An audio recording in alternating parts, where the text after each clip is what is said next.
Chapter 46-57. In particular, there were two sentences that Xiaohua was deeply moved by. The first one was, "Why is hatred so deep?" This was what Xiaohua said to Mao Chao, and it was also what Xian said to Xiaohua.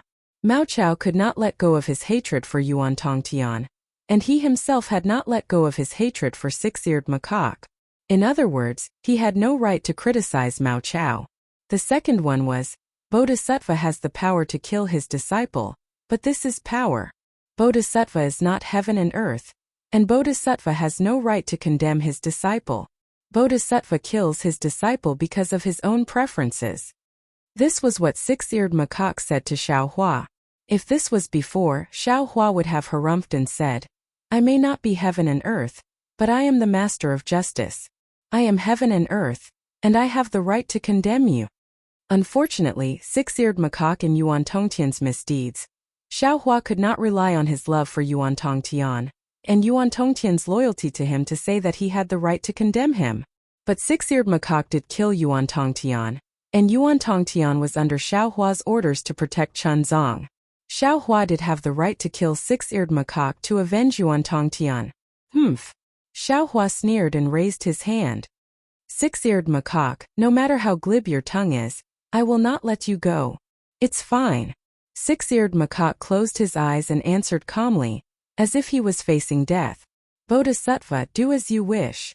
Xian wanted to say something, but she knew that since Xiaohua had already made his decision, she shouldn't stop him, even if she felt that what Xiaohua did wasn't particularly appropriate. At this moment, Granny Chun had stopped crying. She asked in a low voice, "Master, the sutra praying in nirvana has ended. Your merit has been completed. I'm sure Master is going to spread Buddhism in the Longevity Town and enlighten people. I dare not ask for anything, but there is a small temple about 100 miles away from Jiangshui Town. Can you go there and preach?" Chunzong put his palms together. Of course, but I can only preach for 3 days. After 3 days I will still be going to the west. Oh, Master. Granny Chun was surprised. Didn't you already take the scriptures? Where are you going? Of course we're heading there. Chunzong smiled but did not answer. Then, Granny Chun asked again, "Who will protect the great master?" This. Chunjia opened his mouth and said with a wry smile, "We still need the Buddha to send a fated person." Xiaohua's heart skipped a beat when he heard that. At the same time, Xian whispered, "Xiaohua, it's easy to kill six-eared macaque, but six-eared macaque is still alive, and it's the reincarnation of Ananda. Why can't Xiaohua think of a more troublesome way to make him atone for his sins?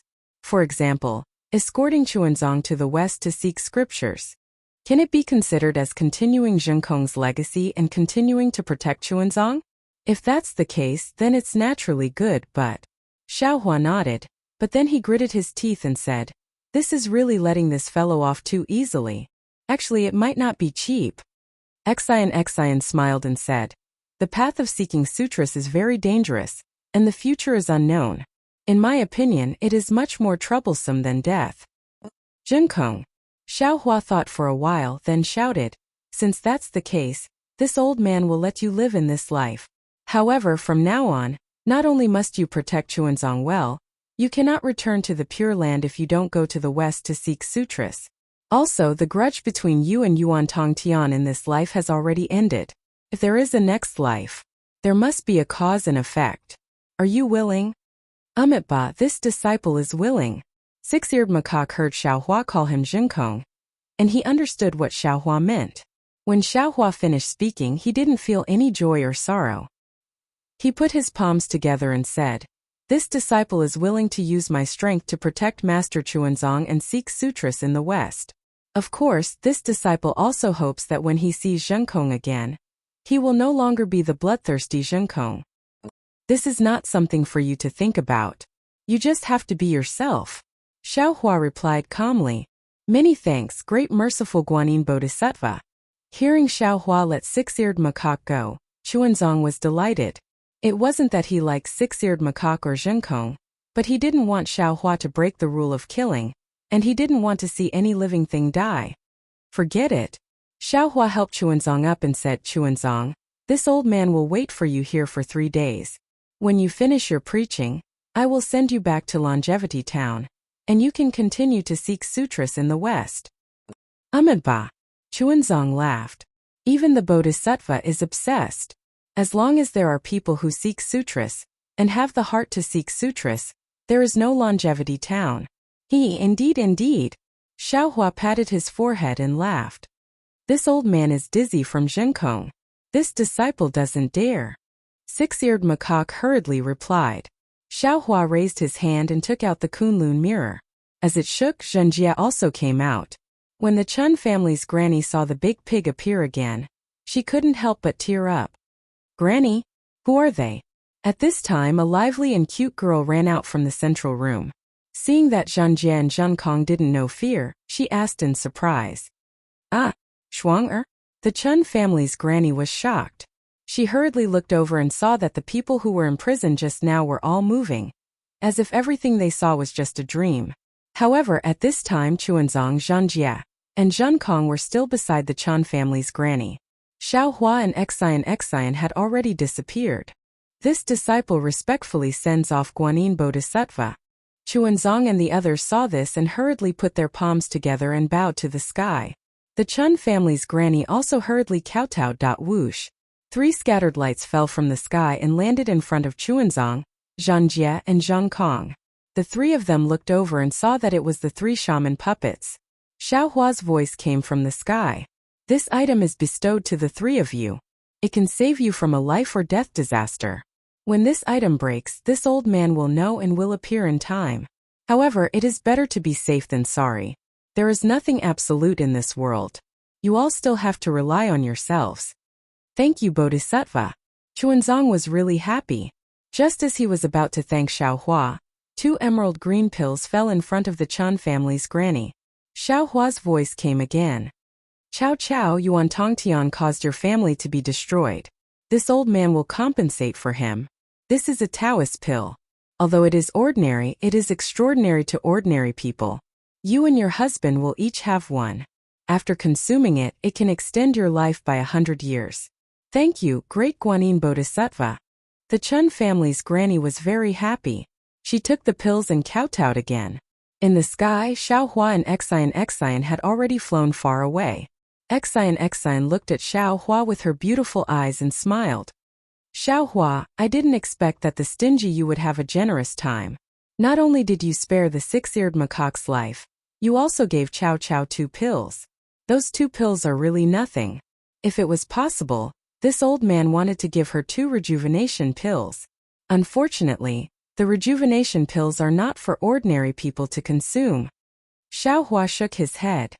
Of course, even the rejuvenation pills are nothing compared to the happiness Chao Chao lost.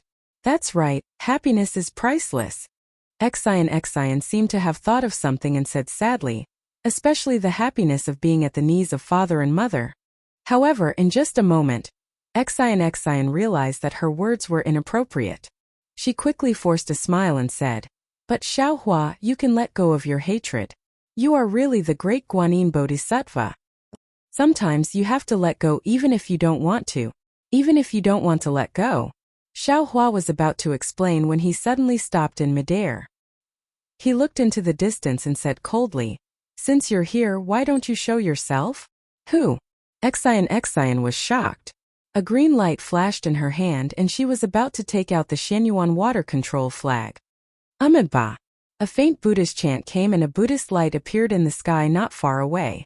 This Buddhist light was like a lotus and a Buddha Lord stepped out from the lotus. However, this Buddha Lord was a little strange.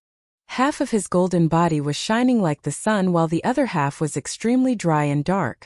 Moreover, the light behind the Buddha Lord's head was half bright and half dark. Great! Mahavairākana Venerable of the world? Although Xiaohua had never seen Mahavairākana Venerable of the world, when he saw the Buddha Lord's aura, Xiaohua already understood. He couldn't help but cry out in surprise, What happened to you? Ba. Fate is tribulation and tribulation is karma. Mahavairākana Venerable of the world's expression didn't change. He put his palms together and said, I made a mistake, so I naturally have to face tribulation. Hiss. Xiaohua took a breath and seemed to understand something. Not only did he not feel happy, but his heart sank. He took a breath and said in surprise, "Venerable of the world, the real and fake chastity has such a big impact?"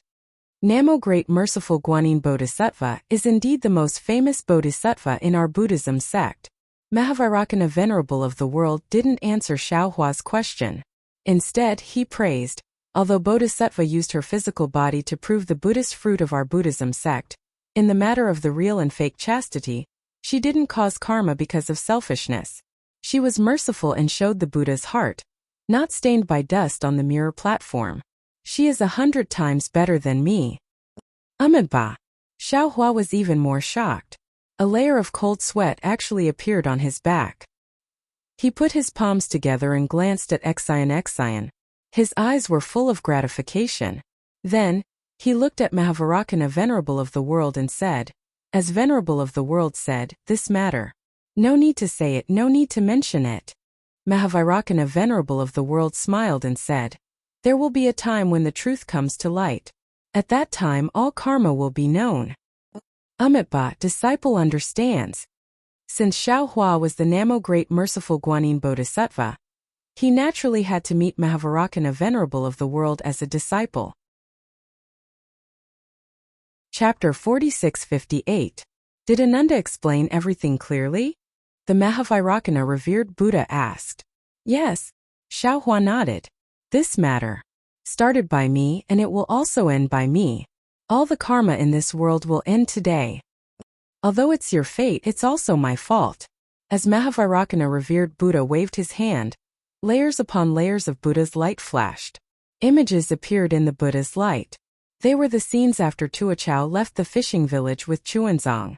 A few years ago, the souls of a man and a woman flew out of the 6 paths of reincarnation and were born in the Chun family. After the woman was born, she was the little girl that Xiaohua saw in the Chun family. When Xiaohua saw this, he naturally understood that this was the Mahavairocana World Revered One using Buddhism sect's supernatural power to protect Mao Chao and the Chun family. Although Xiaohua did not recognize the man and woman, he clearly knew that these were the souls of Mao Chao's parents. When Mao Chao was young, he did not have the chance to enjoy the happiness of a family reunion. When he was old, he was reborn with his parents and continued the family reunion. Ba. Xiaohua nodded. Revered One, it's not too late to mend the pen. It's too late. All the compensation can't compare to the previous pain. The Mahavairocana Revered Buddha shook his head. Xiaohua smiled. Revered One, you didn't come here today to tell me this, right? This is one of them. The Mahavairocana Revered Buddha shook his head. Then he activated his ability, and a hall filled with Buddha lights appeared. In this hall, the Dipankara Archaic Buddha Revered Buddha, the Mahavairocana Revered Buddha, and the Maitreya Buddha Revered Buddha were sitting cross-legged on the 9 Buddha lotus. In front of the 3 Buddha lords, the Namo Great Wisdom Manjushri Bodhisattva, the Namo Great Compassion Manjushri Bodhisattva, and the Namo Virtuous Samantabhadra Bodhisattva were also standing. However, as the Buddha lights flashed, a monkey in a monk's robe was seen holding an iron rod in his hand. He hit the head of a 6-eared macaque, and the 6-eared macaque died on the spot. At seeing this, Xiaohua frowned. Revered One, what's the meaning of this? Could it be that you want me to see Yuan Tongtian being killed again? Ba. The Mahavairocana Revered Buddha chanted. Can't the Venerable see it? In an instant, Xiaohua suddenly realized that he had never been to the Leyin Temple, but if this Leyin Temple was the Leyin Temple of the 3 continents, then when Ananda killed Yuan Tongtian, how could the Leyin Temple have Nanwa Great Merciful Guanyin Bodhisattva? If Maitreya Buddha World Honored One was present, how could Maitreya Buddha World Honored One let Ananda run amok? Xiaohua said in astonishment, Disciple understands. Revered One of the world, could it be that this is also karma? Sai, that's right. Mahavairocana Revered Buddha sighed and said helplessly, that day, the 6-eared macaque reincarnated by Ananda actually committed a crime in front of me. It really made me furious. However, because I changed, I didn't notice it at the time. Later, when I checked the karma, I realized Ananda was originally a human. He entered the cycle of reincarnation and was reincarnated as a 6-eared macaque. That was why he inherited the 6-eared macaque's karma. His killing of Yuan Tongtian was an instinct. Could also be said that it was the result of the six-eared macaque's physical body. It might not have been his original intention. Xiaohua was dumbfounded. He smiled bitterly and said, "Revered one of the world, this kind of karma. Isn't it too complicated?" Unfortunately, Mahavarakana revered Buddha didn't answer Xiaohua. Instead he said, "There's another thing." As he spoke, Mahavarakana revered Buddha waved his hand again. Yuan Tongtian's corpse appeared. And the five-colored crystal was also taken out. Xiaohua's eyes lit up. He raised his hand to take the crystal. However, he thought for a while and relaxed his hand. He said, "Revered one of the world, I believe you have already heard what disciple said to Ananda earlier. Disciple has just attained the Bodhisattva Buddha fruit. I'm afraid it's not good for me to interfere with the cycle of reincarnation. Moreover, I'm too soft-hearted. I can't restrain Yuan Tongtian very well. Why don't we leave this matter to you?" Amitabha. Mahavarakana revered Buddha also thought for a while and nodded. "Leave this matter to me. The karma of this life is temporarily like this. In the next life we'll do it again and return the karma to this fire ape." As he spoke, Mahavarakana revered Buddha looked at the fire ape soul inside the five-colored crystal and said, "I believe that after being nourished by the heaven-mending stone, the fire energy of this flame will slowly subside, right? I also hope that the Thunder Temple's Buddhist voice can eliminate the fire ape's evil energy. Since I've troubled you, then disciple will also add flowers to brocade." Seeing this, Xiaohua raised his hand and summoned Yuan Tongtian's corpse in front of him. With a point of his finger, the sun-moon corona on the corpse appeared. Xiaohua's hands formed seals again. Where the crystal light landed, the sun-moon corona turned into a golden hoop. Xiaohua kept Yuan Tongtian's corpse, but gave the golden hoop to Mahavarakana revered Buddha. He said, "This thing can be used as a tight hoop. If his fire nature is still not extinguished in the next life, use this thing to subdue him." Amitabha. Mahavarakana revered Buddha took the golden hoop and nodded. "I hope they have a happy ending in the next life. Let's completely end this karma." End?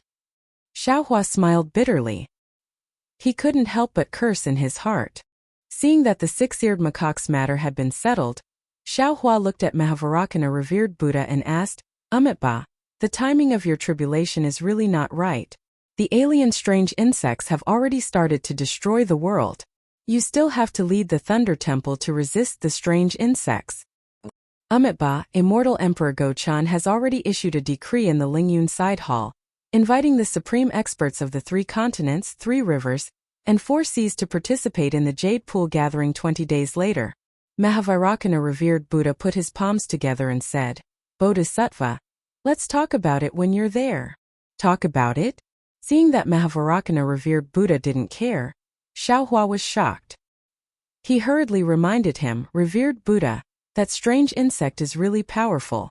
Revered Buddha, please don't let your guard down. The warning signs of annihilation have already explained everything."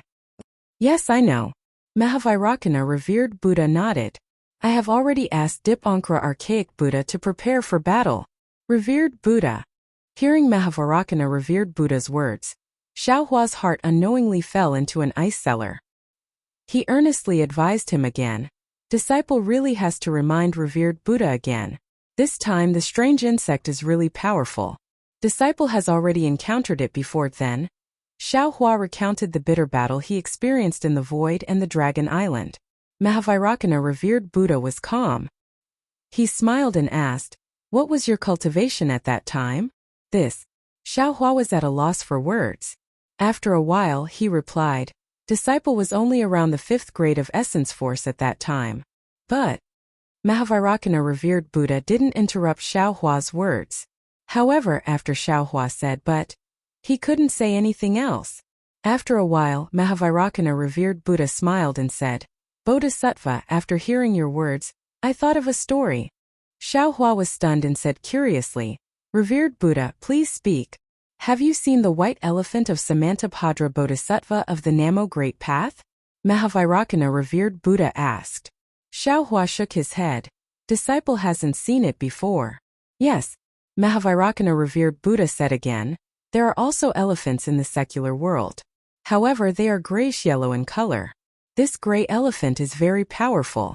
In the Pure Land, it is a powerful creature. It is comparable to the dragon race. People often use the dragon elephant's power to describe it.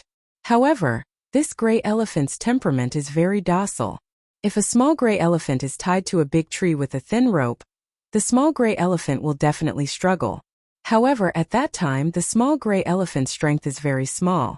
It will definitely not be able to break free from the rope and the big tree. When the small gray elephant grows into a big gray elephant, its strength is enough to overturn the big tree. However, it won't break free from the thin rope. Because it always thinks that it can't break free from the thin rope. It doesn't know that it has already grown up. Back then, Bodhisattva was only at the 5th grade of essence force. He had to use all his strength to kill the strange insect. Therefore, he felt that the strange insect was very powerful. Now Bodhisattva has cultivated to the highest realm in such a short time. I'm afraid that some of you haven't reached the supreme realm yet, right? Sigh. Revered one of the world. Xiaohua smiled bitterly. I'm not a small gray elephant. That strange insect is also not a thin rope. I've only met 1 or 2 strange insects and they are already so powerful. In the eye of the West Sea I've seen hundreds of millions of them. So what if there are hundreds of millions of them? At this point, Mahavairakana, revered one of the world, simply answered, the 3 continents have the laws of heaven and earth. Those strange insects can't surpass the 9th grade of essence force. Since they can't surpass the 9th grade of essence force, the supreme experts of Buddhism, Confucianism, Taoism, and demon sects will definitely have the ability to kill them. Moreover, you've been to the 1,000 demons sacred realm. How many demons are there? How many great sages are there? It's impossible that all of these strange insects are at the 9th grade of essence force. Among the hundreds of millions of strange insects, it's already not bad that there are thousands of 9th grade essence force. Also, the so-called apocalyptic warning is just a reminder. It's not like the 3 continents didn't experience it before. What about now? The 3 continents are still the 3 continents. The human race is still the human race. The demon race is still entrenched in the 1,000 demons sacred realm. Of course, it's not wrong for you to be careful. Why would immortal Emperor Go-chan urgently send an imperial edict to invite us to the Lingyun Side Palace? Remember, you must go. Otherwise, the 4 great clans won't go. Our human race will still be in chaos. Alright. Mahavairakana, revered one of the world, said so much that Xiaohua couldn't refute. He could only helplessly say, disciple respectfully sends off the revered one of the world. Mahavairakana, revered one of the world's palms clasped together and bid farewell.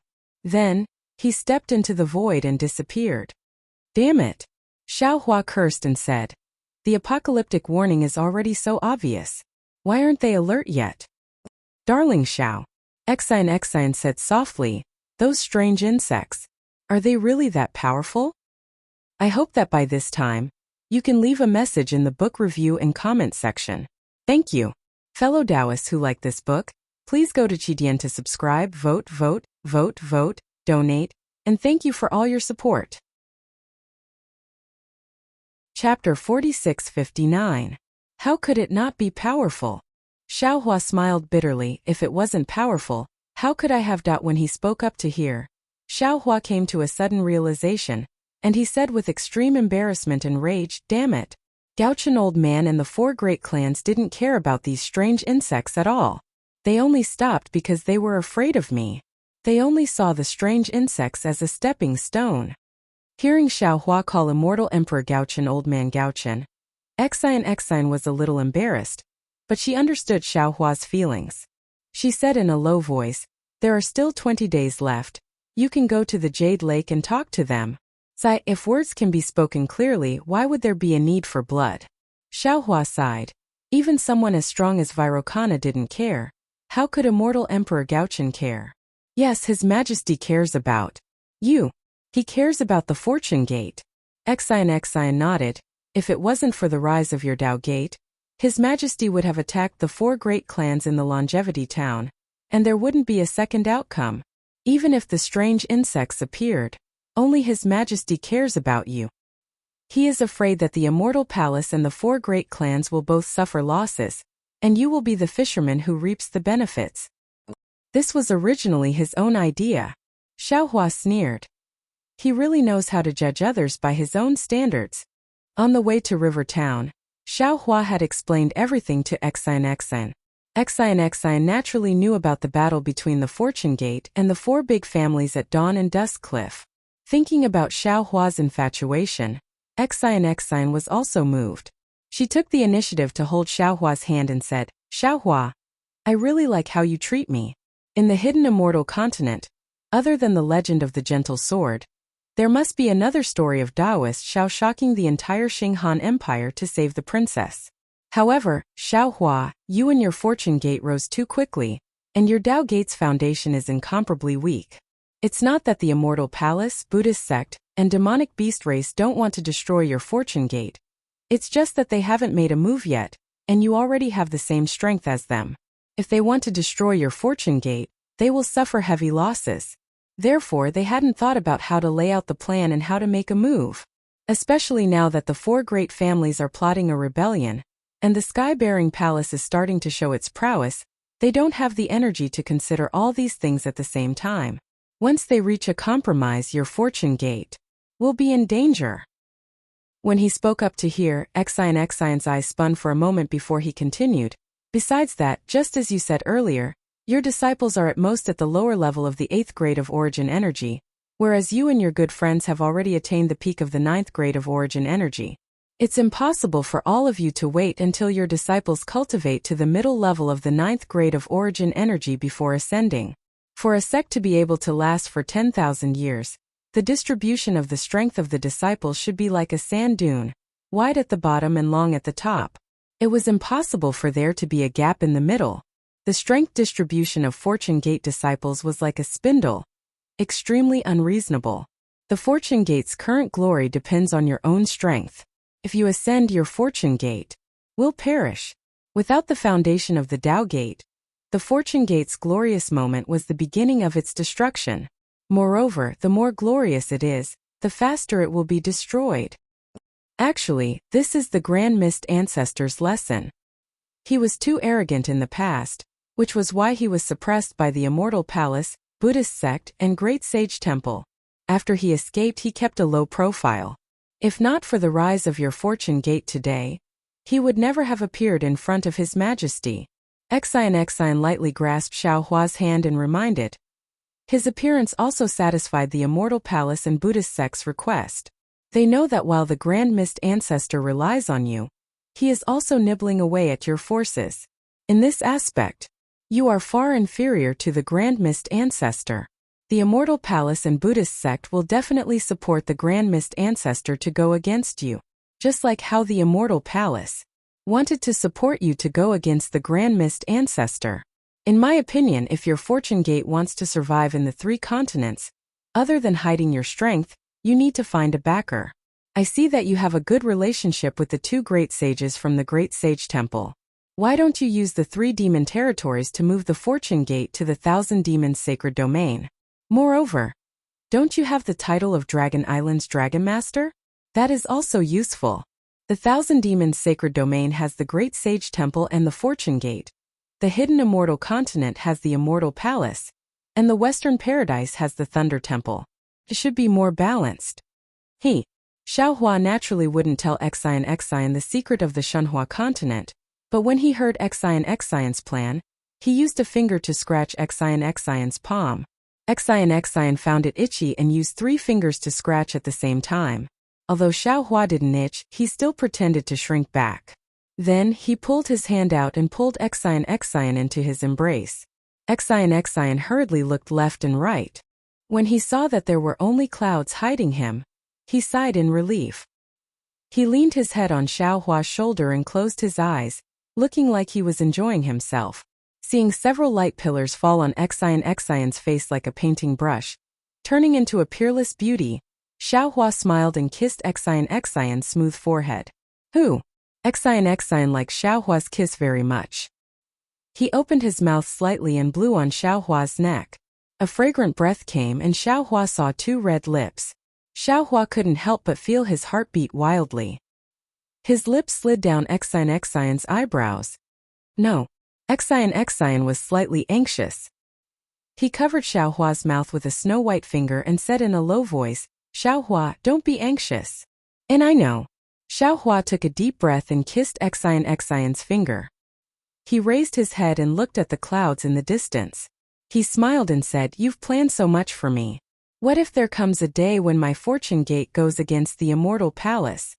When he said this, a distant memory suddenly rushed into Xiaohua's mind. The sun was setting in the west, and the sky was filled with red clouds. It was a beautiful scene. The misty peak was whistling, the trees were shaking, and clothes were fluttering. Under the gaze of tens of thousands of people, there was a middle-aged man in white with a calm expression. In front of that man was a woman whose face was as pale as paper. Wasn't that sect leader Openg and his wife Yang Ruping, who stood at the peak of the misty peak? Although Xiaohua didn't see the misty end with his own eyes, this story had been engraved in his heart. Xiaohua, who was gradually soaked in memories, was suddenly awakened by Xian's laughter. Looking at Xian, who didn't cooperate with his mood, Xiaohua said helplessly, "What's so funny? Do you think His Majesty is stupid? As long as you don't ascend, he definitely won't start a war with you. Do you think Master Lightning was bestowed upon you by His Majesty for no reason? With the title of Master Lightning, you can't lead an army to attack the immortal palace. Otherwise, you'll be treacherous and offending your superiors." Xian laughed and said, "Moreover, if you ascend, His Majesty will first use me to control your fortune gate and nibble away at your fortune gate. But, will your disciples be convinced by me? This kind of thankless task, I won't do it. Therefore you don't have to worry. I'll just take care of Fairy Xingyu's star-plucking tower. I won't let you down, and I won't let His Majesty down." Hehe. That's true. Xiaohua rubbed his nose and said with a bitter smile, "I thought too simply." It wasn't that Xiaohua thought it was simple, but that there was nothing to compare. Of course, Openg and Yang Ruping's situation was different from Xiaohua and Xian's, and Openg's strength couldn't be compared to Xiaohua's. "Look at your silly face." Xian rolled his eyes at Xiaohua, and said with some resentment and some pride, "I originally wanted to hide you in my heart. But you saved me. It's fine that you saved me, but you've cultivated to the supreme realm. What do you want me to do? How much longer can I accompany you? Forget it. Seeing that you've done so much for me, and everyone in the world knows about it, I'll reluctantly guard your reputation for the rest of my life." As he said this, Xian mischievously winked at Xiaohua again. When Xian said this, Xiaohua's heart trembled again. No, Xian was completely right. He saved Xian from the immortal emperor's suppression, but his story with Xian had already spread across the 3 continents. He was already at the peak of the 9th grade of essence energy, and even a normal cultivator would have to undergo tribulation in less than 1,000 years. But what about Xian? Back then, due to her injuries, she was only at the 4th grade of essence energy when she explored the mystic water palace with Xiaohua. Hundreds of years of recuperation, practicing the 5 Qis unifications, and refining the mystic origin water control flag, had only allowed her to reach the 7th grade of essence energy. As the daughter of the immortal emperor, Xian's lifespan was bound to be very long, and whether he succeeded or not, he would have to leave Xian. From this point of view, he didn't just give Xian happiness, he also gave her a kind of burden and loneliness. Xian, I didn't think so much," Xiaohua said with a sad face. "When I heard Bai and say that you were suppressed, I panicked. You mustn't blame me. Stop pretending." Xian smiled and poked Xiaohua's forehead with her white hand. "I'm very happy that you treat me like this. You won't be able to find a lover like you anywhere in the world." That's good. Xiaohua smiled and said, "It's good that my wife doesn't blame me. Call me Xian." Xian glared at Xiaohua. "I'm not your wife, but seeing how you call me your wife so smoothly, it's completely different from the little monk from before. Is there a secret?" I do want to have a secret, but the problem is..." Xiaohua sighed. "Can my secret hide from a true scholar?" "That's true." Xian smiled happily. "In this world, there really isn't anyone with discerning eyes like me. Granny Wang, are you selling melons?" Xiaohua asked with a smile. Chapter 4660. However, Xiaohua suddenly thought of something and said to Xn, a good friend of mine is visiting. It's not a good time for you to see him. Can you leave for a while? Xn smiled and said, it's fine. It's fine even if you have your own secrets. You have your secrets and so do I, isn't that right? Xn blinked her eyes mischievously. Xiaohua smiled and said, these secrets are only temporary. You'll know about them in the future. Xn blushed and nodded slightly. Then, Xiaohua shook the Kunlun mirror and temporarily sent Xn into the Shanhua continent. Namo Maitreya, congratulations, Bodhisattva. A lotus-like Buddha light appeared in the distance. As the Buddha light bloomed, Namo Maitreya flew out from it. Upon seeing Xiaohua, he put his palms together and smiled. Xiaohua looked at the Maitreya Buddha and said, what's there to congratulate? You're the Maitreya Buddha, and the Mahavarakana Buddha just left. When I, a Bodhisattva, see you, I have to call you my disciple. What's the point? Also didn't you think that I could attain the Buddha fruit? I won't hide it from you. The Maitreya Buddha smiled and said, I'm the Maitreya Buddha, and I control the future of Buddhism. Now, all the Buddha lights are in the hands of the Mahavarakana Buddha. Also, even the Dipankara archaic Buddha, the Mahavarakana Buddha, and the Maitreya Buddha are only the appearances of the Buddha.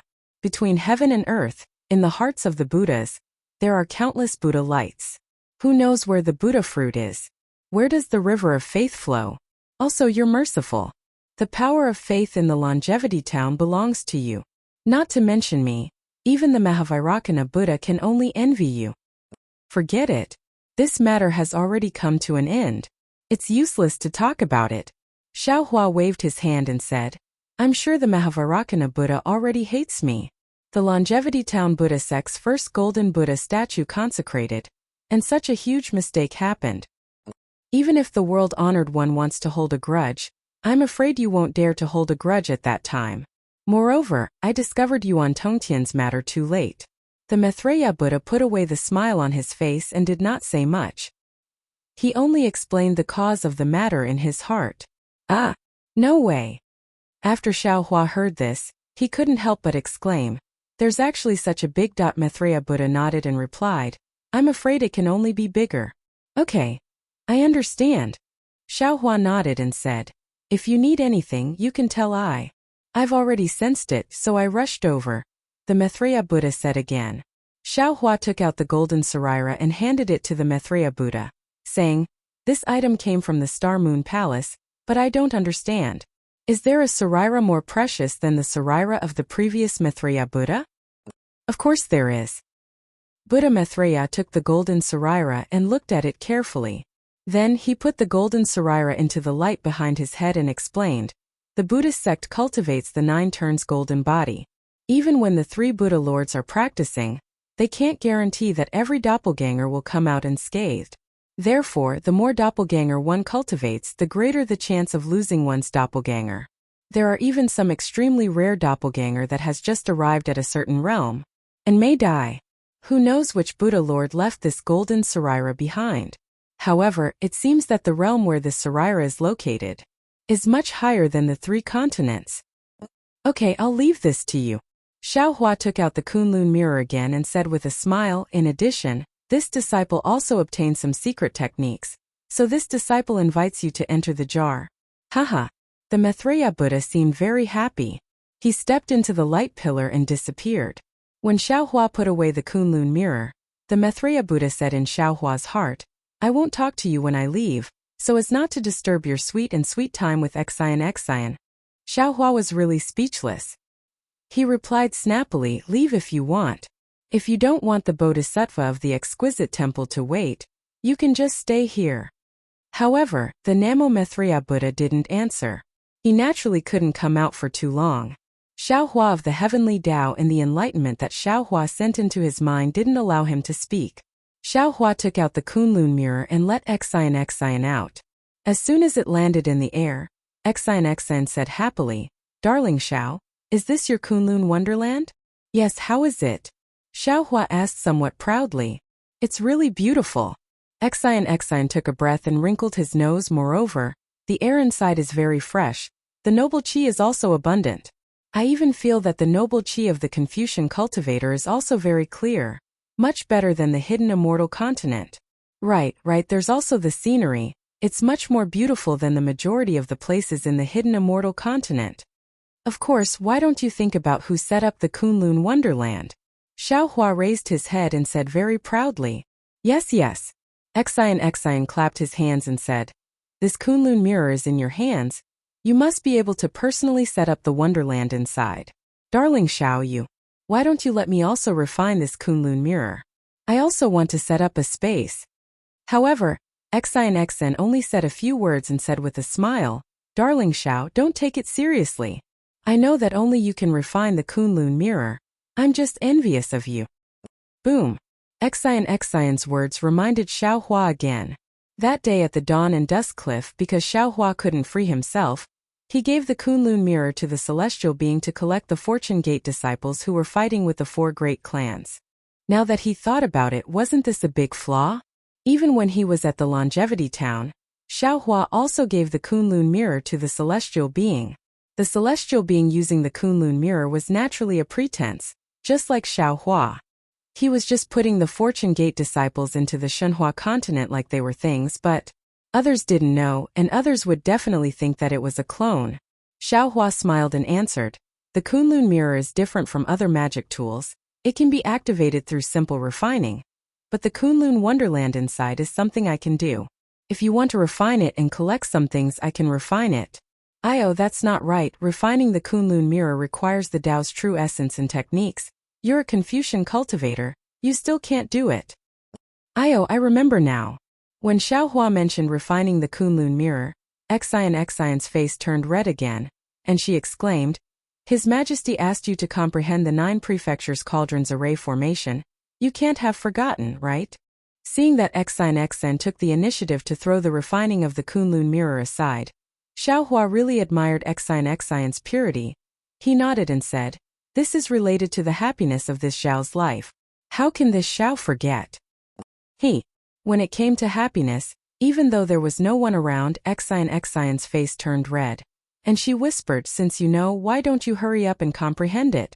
There are some secret techniques that are unique to us Confucian cultivators. I'm afraid you don't know. Don't forget. Xiao Hua smiled and said, I am the smartest little monk in the world. I was the one who taught you the 5 Qis unification technique. When the little monk was mentioned, Xian immediately thought of the time in the Xianshui Palace, and the sweetness on her face deepened. She gently pulled Xiao Hua's hand, and placed the 5-color jade crystal into Xiao Hua's hand, and whispered, Then take your time to comprehend it. Don't worry, gathering 9 Confucian cultivators at the peak of the 9th grade of essence energy isn't particularly difficult. The difficult part is being united.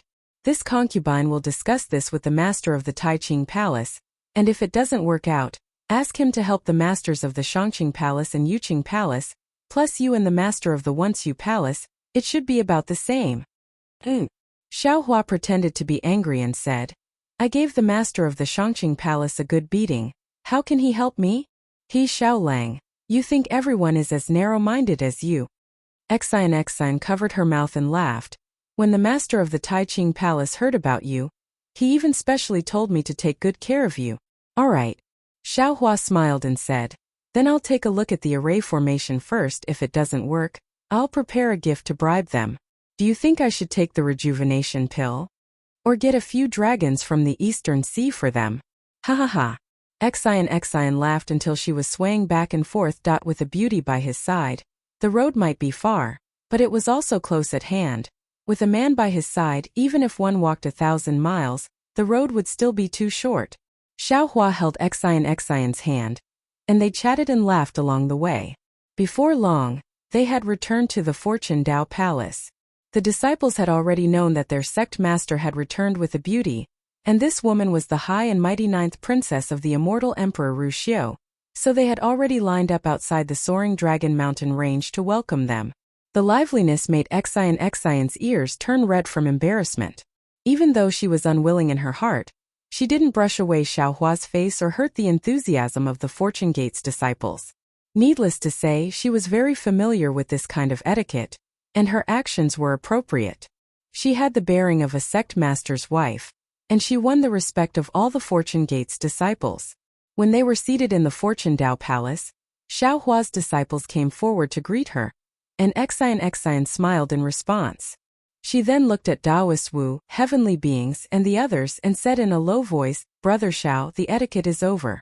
Now it's your Fortune Gate's internal affairs, and it's not appropriate for me to be here. How about I leave?" "All right."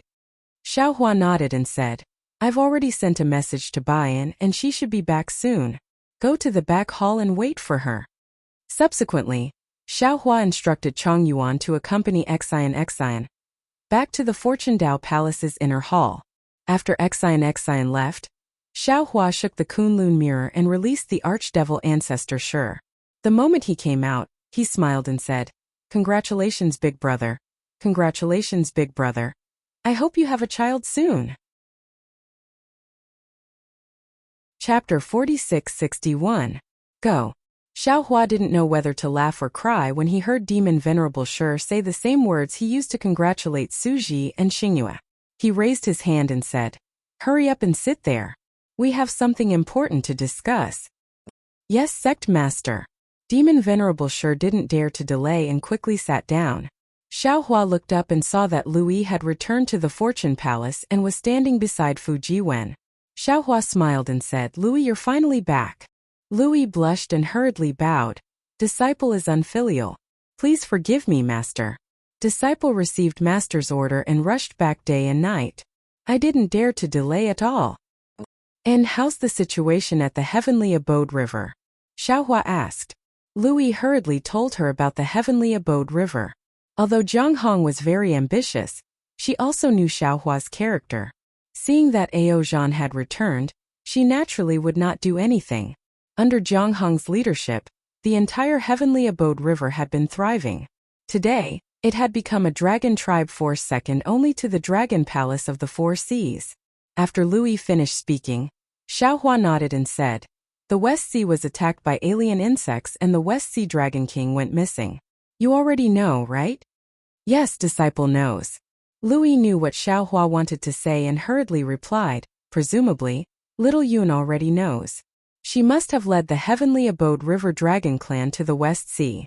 Disciple will send a message for her to return." "No." Xiao Hua waved his hand and said, "Let her go." "Ah." Lui was shocked and said, "Master, if little Yun goes, she will be aiming for the Dragon King of the West Sea Dragon Palace. She wants to." Xiao Hua smiled and said, "Is it easy to be the Dragon King of the West Sea? Let her be the vanguard for the Dragon King of the West Sea." "Yes, Disciple understands." Lui looked at Fujiwen and the others. He didn't know who the Dragon King of the West Sea was. He could only respectfully agree. "Since you're back, I'll leave the Fortune Palace's affairs to you." Xiao Hua instructed. "Also, when your martial uncle Lei returned, I already told him about the alien insects. Others might not know how powerful they are, but your martial uncle Quang should know. I presume you all already have a plan by now, right?" "Yes, this disciple has already discussed it with the various martial uncles and senior brothers." Lui hurriedly replied. However, before Master returned, the Creation Taoist Palace received an edict from the Immortal Palace, inviting Master to the Lingyun Side Palace to discuss the plan to repel the strange insects. Therefore, I think we should first see how the various forces will be divided. Ignore them. They simply don't know how powerful these alien insects are. Xiao Hua waved his hand and said, "You only need to take them into consideration." And Disciple has already thought about it. Lui was about to report, but Xiao Hua stopped him and said with a smile, "As the saying goes, to resist foreign aggression, one must first pacify the internal affairs. Let's talk about the matter of the alien insects later. Let's talk about the internal affairs of our Dao sect first." Lui didn't understand, but he didn't ask and stood to the side. Xiao Hua shook the Kunlun mirror and released Li Xiang and the others. After pondering for a moment, he had the unrelated disciples leave the Fortune Dao Palace first. He then said to Li Xiang and Xiong Yi, "Master has something to tell you. Don't be surprised." Looking at Xiao Hua's solemn expression, Li Xiang and Xiong Yi were shocked. They exchanged a glance and hurriedly bowed. "Master, please speak." Xiao Hua then told them about His Highness Lan's assassination attempt on Changyu. How is that possible? Li Xiang and Xiongyi turned pale with fright when they heard Xiao Hua's words. Xiongyi even asked, Master, are you sure? If I'm not sure, why would Master tell you? Xiao Hua said coldly, in fact, Master was suppressed, and His Highness Lan's choice was considered normal. He sacrificed Master to protect the Fortune Gate. Even if he betrayed the Fortune Gate and joined the Grand Mist Ancestor, Master wouldn't blame him. However, he shouldn't have set up an ambush for you or Changyu. When Xiongyi heard Xiao Hua's last sentence, he suddenly realized that the one His Highness Lan wanted to kill was him, not Changyu. If he had gone half a day earlier, the one standing here right now would be Changyu. Immediately, cold sweat trickled down his back. Xiongyi, do you think you're afraid? With such a vicious person by your side, can you cultivate in peace and deal with the Fortune Gate's affairs? Xiao Hua asked. Disciple can't avoid this. To tell you the truth, Disciple can't. Xiongyi answered honestly. Now that I think about it, His Highness Lan has long had ulterior motives. But, Li Xiang asked curiously, why did Master only mention it now?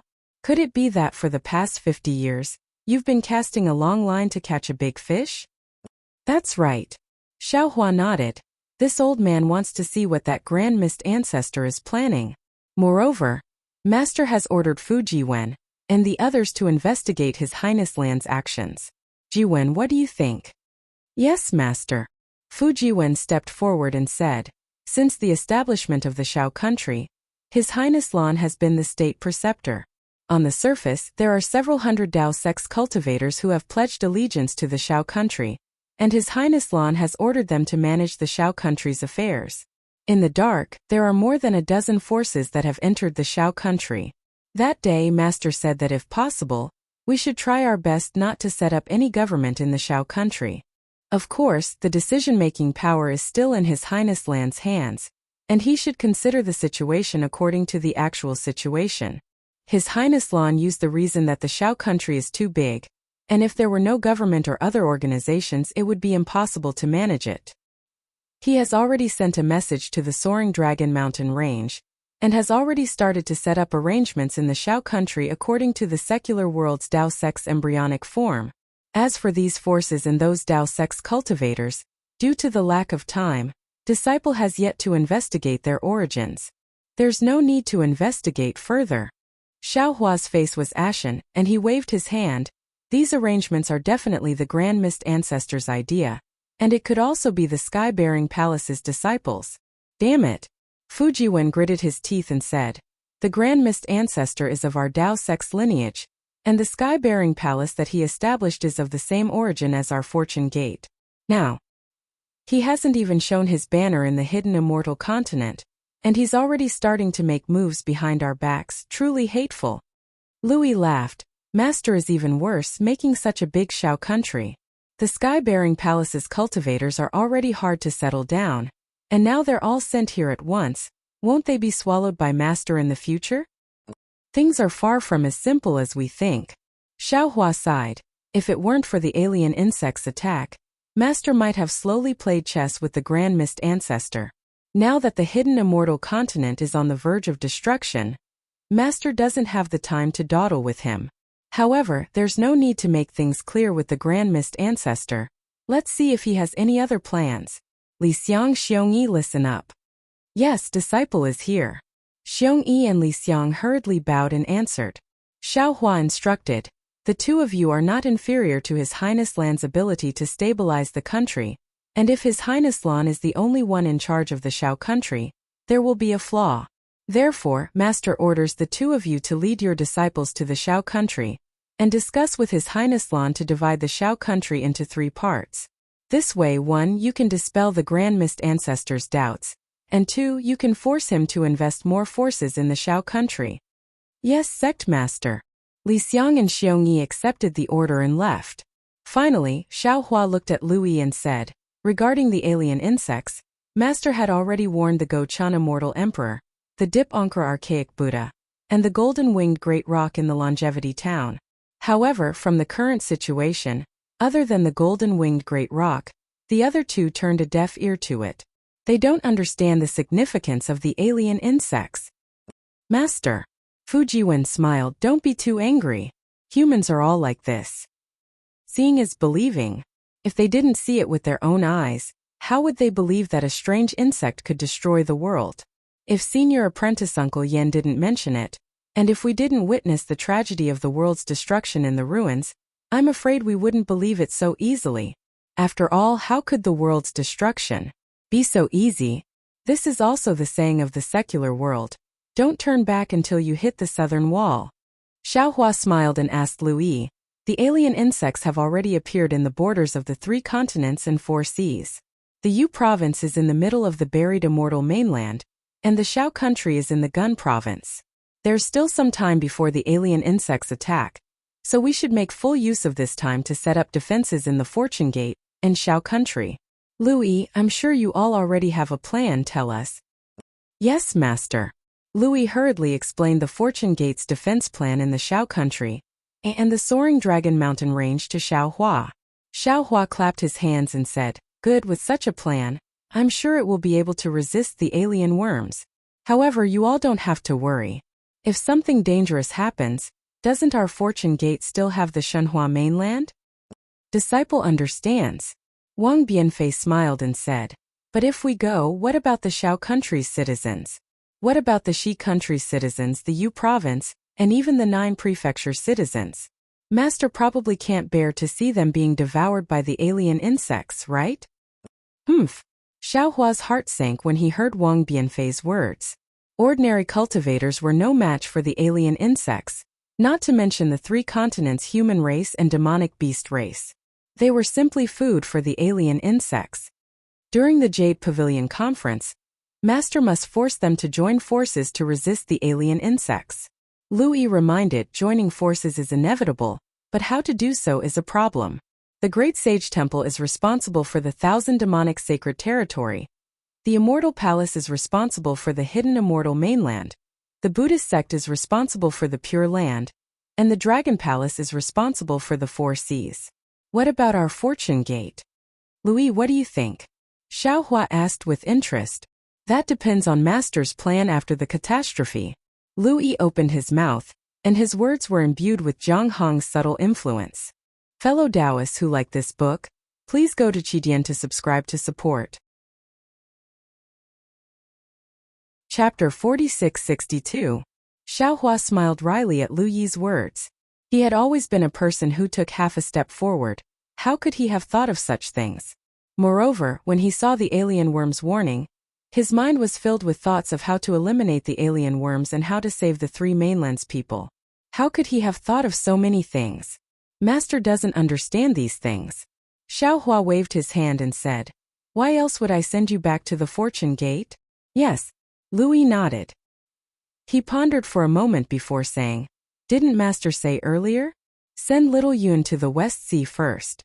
Now that the West Sea Dragon King's whereabouts are unknown, it's a good opportunity to intervene in the West Sea. Moreover, Master is the Dragon Island's Dragon Master, so why not take over the West Sea's defenses? Xiaohua pondered. He knew that the Dragon Island's control over the 4 Seas Dragon Palaces was weak, and they wanted to use him to restrain the 4 Seas Dragon Palaces. Moreover, he had just established his authority in the South Sea Dragon Palace, and the 4 Seas Dragon Kings were afraid of him.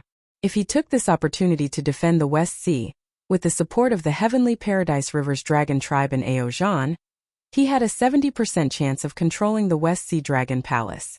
This way, he could lay the foundation for Xiaobai to enter the West Sea Dragon Palace, find a way out for the Fortune Gate's disciples, and protect Chuanzong. And we'll do as you say.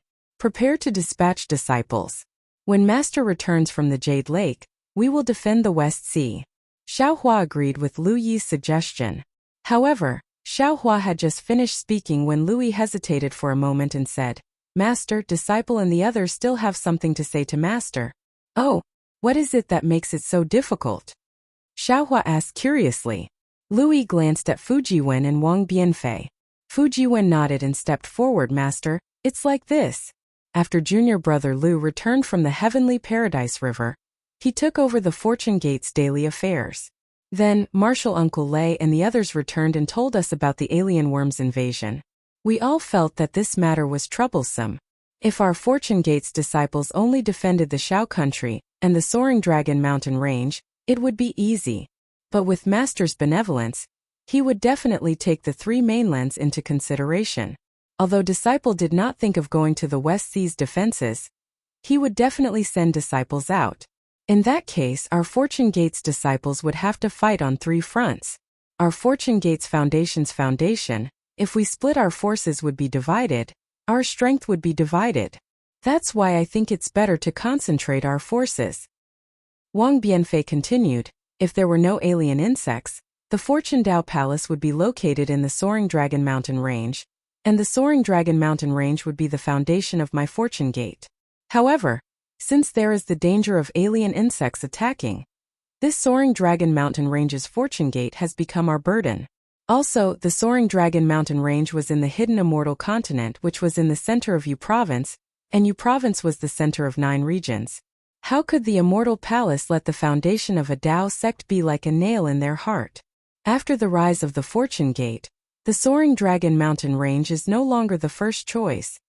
Yu Zhongquan chimed in, moreover, the Soaring Dragon Mountain range's Fortune Gates disciples are all low-grade Fortune Gate disciples, and they are the most vulnerable to the strange insects' attacks. Instead of letting them stay here under the protection of other high-grade Fortune Gate disciples, they should be protected from the Kunlun Mirror. Also, most of the Fortune Gates disciples are from the Kunlun Immortal Realm's Shanhua mainland. They don't have much of a sense of belonging to this Fortune Gate. Therefore, the Soaring Dragon Mountain range's Fortune Gate is merely a symbol. Now that the strange insects have attacked, it has become a burden. And Master understands. Xiaohua nodded slightly. Seeing that Xiaohua's expression did not change, Lui was relieved. He was the one who suggested this matter, and he knew that Xiaohua did not like Zhang Hong for being too ambitious and utilitarian, so he did not dare to mention it. What are your thoughts? Xiaohua turned to look at Lightning Reverend and the others. Lightning Reverend smiled and said, I am the creator of the Shanhua mainland's Fortune Gate. Of course, I like the Shanhua mainland's Fortune Gate.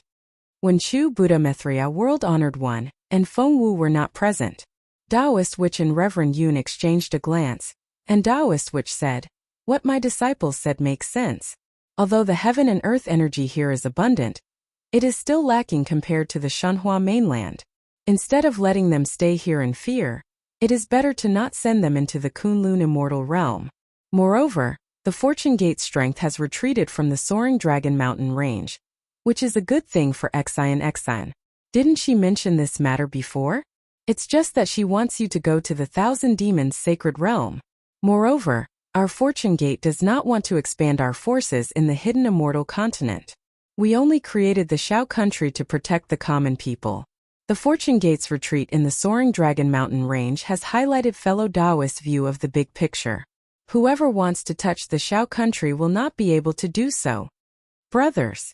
Archdevil Venerable Sure also said with a smile, boy, what you said makes sense. If the strange insects attack, you and I will not be here, and we will even have to leave a brother here to guard this place. Not only will it be a waste, but it will also worry us. Why don't we move the Fortune Gate to the Shanhua mainland? How can it be safer than the human race's Mahayana realm experts? After Xiaohua heard this, he understood that the Soaring Dragon Mountain range's creation gate was indeed necessary to exist before the invasion of the alien insects. It could form an even bigger creation gate with the Thousand Demons' sacred realm and the Pure Land in the future. However, now that the alien insects had attacked, his plans had to be pushed back. The Soaring Dragon Mountain range's creation gate was no longer interesting. Rather than that, it was better to send it directly to the Shanhua continent. After the apocalypse passed, he could rebuild it according to the specific situation. But there was another problem with this arrangement. If the Fortune Gate's disciples were to be kept in their own space, who would resist the strange insects? Wouldn't the Fortune Gate be an empty shell? Thus, Xiaohua voiced out his concerns. Lui and the others discussed and said, Master, how about this? We will send the Soaring Dragon Mountain range's low-level disciples to the Shanhua mainland, and let the Shanhua mainland's high-level disciples stay on the continent to resist the strange insects. What do you think? Good. Xiaohua nodded and said, in that case, Louis, pass down this old man's order. Start organizing the fortune gates things. When Master returns from the Jade Lake, the low-level disciples guarding the soaring Dragon Mountain range will be sent to the Kunlun Immortal Realm. You all should also prepare to go to the West Sea. Of course, the disciples going to the Shao country must be arranged well. Yes, disciple will obey sect master's order. Louis was overjoyed. Xiaohua then discussed some matters with the disciples and dismissed them. After the disciples left, Xiaohua said to Lightning Taoist and the others, the Confucian, Buddhist, Taoist and demonic beast races must join forces to resist the alien insects. However, the resistance of the 3 continents and 4 seas is only a temporary solution. If we want to kill the strange insects and completely block them from entering the 3 continents, we still need to block the space passage that the strange insects use to invade the 3 continents. This old man has seen billions of strange insects in the West Sea's eye, and this old man also appeared near the Yu province cauldron through the space passage. From the 5-9 prefectures cauldrons that I obtained from Kong Honggu, that guy must have destroyed the 9 prefectures grand formation. Those strange insects must have invaded the 3 continents through the space passage, because the 9 prefectures grand formation was destroyed. Therefore, if we want to eradicate the alien insects, we must re-establish the 9 prefectures grand formation. I and the others understand this. Taoist Wu nodded. After the 9 prefectures grand formation was destroyed, the hidden immortal continent suffered endless disasters. Even if there were no alien insects, we must re-establish the grand formation as soon as possible. The celestial being laughed. Of course, this is related to fellow Taoists' happiness. Right now there are exactly 9 sect masters in our fortune gate. Isn't it because the heavens want our fortune gate to re-establish the 9 prefectures grand formation? Alright, let's not talk about it anymore. Xiaohua smiled faintly and took out the 5-colored jade crystal, saying, fellow Taoists, we will now comprehend the 9 prefectures grand formations method. Good. The doppelgangers nodded and closed their eyes after Xiaohua. A few days later, Xiaohua was the first to open his eyes. Although he was frowning, there was also a trace of joy on his face. A few breaths later, the doppelgangers also opened their eyes. Xiaohua said, this 9 prefectures grand formation is indeed extraordinary. It's not the cultivation world's array. If I'm not mistaken, it should be the Heavenly Court's immortal defense array. The 9 prefectures grand formations method of setting it up is also a work of art. It's truly unimaginable. To think that it can borrow the strength of 9 venerable realm cultivators to successfully set it up. Lightning Taoist agreed. The method of setting up this grand formation isn't difficult. Although it requires the use of the 5 Qis unifications, fellow Taoist knows how to do it. However, it's extremely difficult to use the spirit and branches interlocking technique. Xian has never seen the method of setting up this grand formation.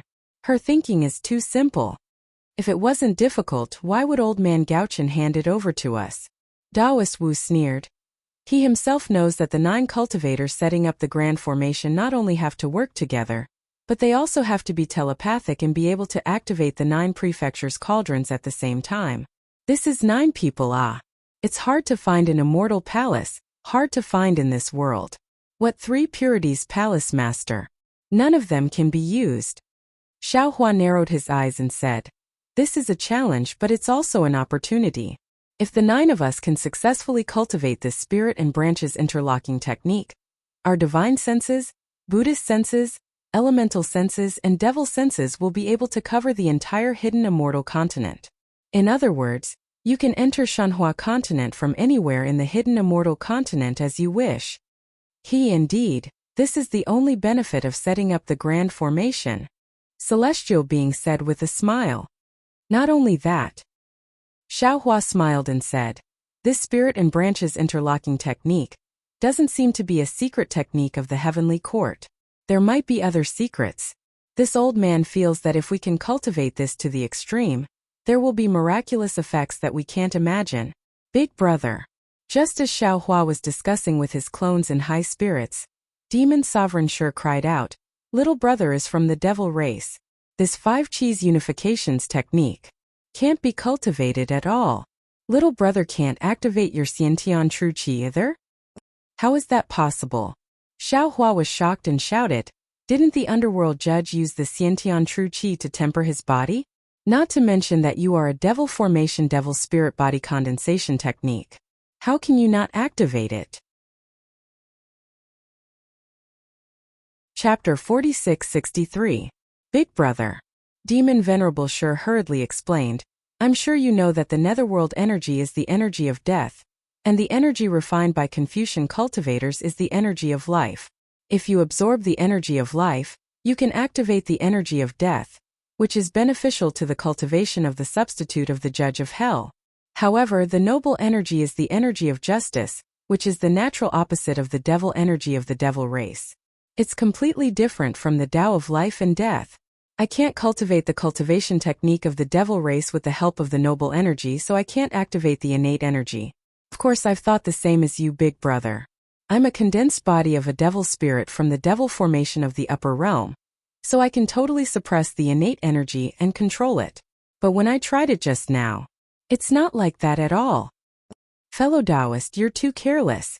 Taoist, which echoed, the 9 cauldrons are used to suppress the fate of the human race. How can they be activated by the devil race? Xiao Hua's brows furrowed. Taoist, which had wronged him by saying he was careless, because in his heart, he had never regarded Demon Venerable Shur as a real Demon Venerable. Xiao Hua had cultivated the 5 energies of origin in his 5 viscera and 6 bowels, and cultivated the devil cultivation technique in his bloodline. Later on, when he became a clone, he gave these techniques to his clones to cultivate. Usually, when he activated the devil cultivation technique and the Confucian cultivation technique, there was nothing wrong with them. Therefore, he always thought that Demon Venerable Shur could also activate the Confucian cultivation technique like him. But he had never thought that Demon Venerable Shur had become a real devil, and he could no longer freely use the Confucian cultivation technique like Xiao Hua. What about my fellow Taoists? Xiao Hua asked the other clones worriedly. Let me tell you. Taoist Witch and the others looked at each other and answered, the noble energy has no innate conflict with what we cultivate. We have no problem with it. Reverend Yun even laughed and said, my heavenly dragon language technique can activate the 9 cauldrons better than the 5 energies of origin. Sigh. Xiao Hua sighed and said, the dragon race has always had a secret with the human race. It's just that we don't know about it. And you've activated the 9 cauldrons before, so of course you can do it. Big Brother, what do we do now? Demon Venerable Shur asked with a sullen face. Our fortune gate has exactly 9 patriarchs. Since we're missing one, we should send a Confucian cultivator to replace you. Xiao Hua said helplessly, even though he really didn't want to expose his relationship with his avatars. What about Heavenly Tao Xiao Hua and Karma Xiao Hua? Celestial suggested. Their attacks should be more powerful than ours. They haven't formed yet, we can't place our hopes on them. Xiao Hua shook his head. Didn't Big Brother say that? My fortune gate still has a 10th old master. Honorable Devil Shur suggested. Why don't we let him come? He has no chance. Xiao Hua waved his hand. Even if he comes back, his strength can't compare to ours. You'd better practice the same Qi connection technique first before thinking about how to activate the 9 cauldrons. As for the Confucian cultivators, I have come into contact with only the master of the 3 Purities Palace. As for which one, I will discuss it with the immortal emperor at the Jade Pool. That's the only way. Lightning Reverend nodded. It will take us a lot of time to comprehend the same Qi connection technique. Let's talk about it at that time. Since the discussion had come to an end, all the clones returned to the space and seized the time to comprehend the same Qi connection technique, leaving only Reverend Yun to guard the Fortune Palace. Xiao Hua summoned Xian and told him that he was going to attend the Jade Pool gathering at the High Cloud Side Palace. Xian didn't have any hesitation and refused Xiao Hua's request to take him along. However, he heard her very shyly say, Xiao Lang, His Majesty is giving pointers to the 9 regions' great array to let this concubine follow you. This is already a crime against the whole world. If you bring me to the Jade Pool gathering, it will be a slap to the Immortal Palace's face. I'll stay at the Soaring Dragon Mountain Range and help you with the sex affairs. When Bayan returns, I'll help you with the star-picking tower. Alright. Xiao Hua thought that it would be much safer to send Xian into the space, But when he thought about how far the alien insects were from here, and how Reverend Yun was guarding the soaring Dragon Mountain range, he nodded in agreement. My dear Xiao, are you going to attend the Jade Pool gathering? Seeing that Xiao Hua was about to leave the Fortune Dao Palace, Xian explained obediently. If you're going to the High Cloud Side Palace, you only need to open His Majesty's decree, and there will naturally be a patrol envoy to welcome you. Before heading to the Jade Pool gathering, there's still one more place to go. Xiao Hua looked outside the Fortune Dao Palace and replied thoughtfully. Where? Xian blurted out. However, she smiled and said, I'm asking too much. Oh, this isn't important.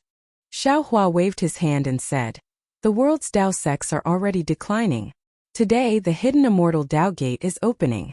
With me, Xiao Hua, in the world, who dares to let their disciples be bullied? Hearing Xiao Hua's words, Xian covered her mouth and laughed. Reverend Xiao really cares about the world. I'm only at the 4th level of elemental energy, but I actually dared to set up a blood steel in the Bronze Pillar State. If this matter were to spread to the Immortal Palace, it would definitely be treated as a huge joke. Even without the patrol envoy's help, ordinary soil would flatten this blood steel. I don't know what Reverend Xiao was thinking that day. You actually dared to say such bold words. Aren't you afraid of being hunted down by the Xianhuang order? Xiao Hua shrugged and said somewhat embarrassedly at that time.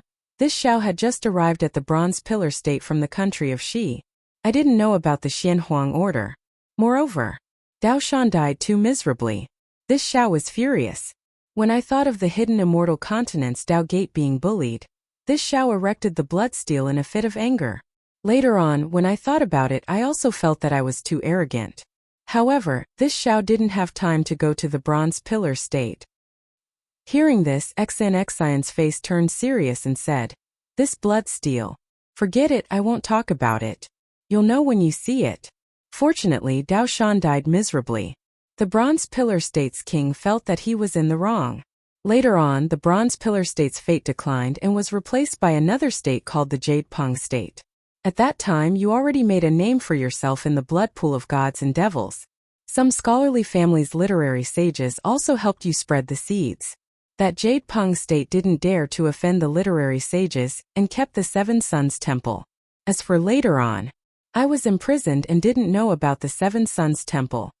Xiao Hua's heart thumped as he asked curiously, oh, why are you hesitating? What happened before? It's fine if you don't know about it.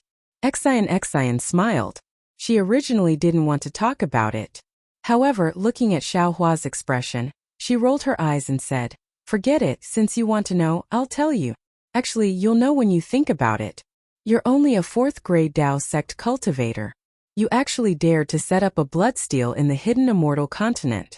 Although the Bronze Pillar State didn't dare to touch your blood steel, what about the other scholarly cultivators? The Great Grandmaster dismissed it with a smile. What about the masters? Literary sages? To be honest, you still have to thank the Bronze Pillar Academy. Oh no, it should be called the Jade Peng Academy now. Otherwise, not only would your blood steel be filthy, even the Seven Suns Temple would have been destroyed. Of course, now that your name has shaken the world, the blood steel and Seven Suns Temple would naturally be different from before. I'm telling you now because I want you to know that although it's good for people to have lofty aspirations, if you rashly tell others about it and don't have the strength to realize it, you might become a joke.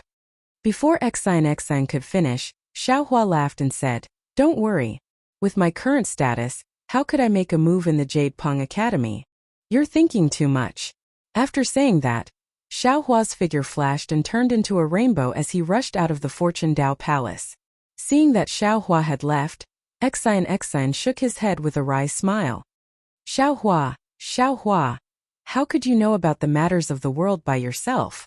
Even if you're now a Grand Ascension Stage Dao Sect cultivator, I'm afraid you don't know that the blood steel has been erected in the Seven Suns Temple for hundreds of years, and that many strange things have happened. The soaring Dragon Mountain range wasn't too far away from the Copper Pillar Nation and the current Jade Rock Nation. Not long after Xiao Hua flew out, his spiritual force had already found the Seven Yang Monastery. He didn't need to use the lightning escape technique. In just a short while, Xiao Hua had already flown above the Seven Yang Monastery. Hearing Xian's words, Xiaohua felt a little nervous. He didn't know what the Seven Suns Temple was like now. Moreover, Suji had specially mentioned the Seven Suns Temple in the Star Moon Palace. So Xiaohua had a lot of ideas along the way. But when he saw the current state of the Seven Suns Temple, he was a little surprised. He couldn't help but whisper, "Oh? That's a little strange." Because the Seven Suns Temple was still the Seven Suns Temple, it seemed that the 300 years hadn't left any traces in the Seven Suns Temple. Although there were no traces of people in the Seven Suns Temple, the blood steel was still standing there and hadn't collapsed like Xiaohua had imagined. Even the entire Seven Suns Temple was abnormally clean, and didn't have a garden full of weeds like Xiaohua had imagined. Something must have happened that I don't know about, Xiaohua thought as he descended towards the Seven Suns Temple. However, before he could land, he saw 3 cultivators in Taoist robes rushing towards the Seven Suns Temple in a rather pathetic manner. Behind them, there were 2 Confucian cultivators who were chasing after them on clouds with flying swords in their hands. When the 3 Taoist cultivators saw the shadow of the Seven Suns Temple appear in front of them, joy appeared on their faces. They activated their dermic powers and their speed increased by 30%. On the other hand, the 2 scholarly cultivators became anxious.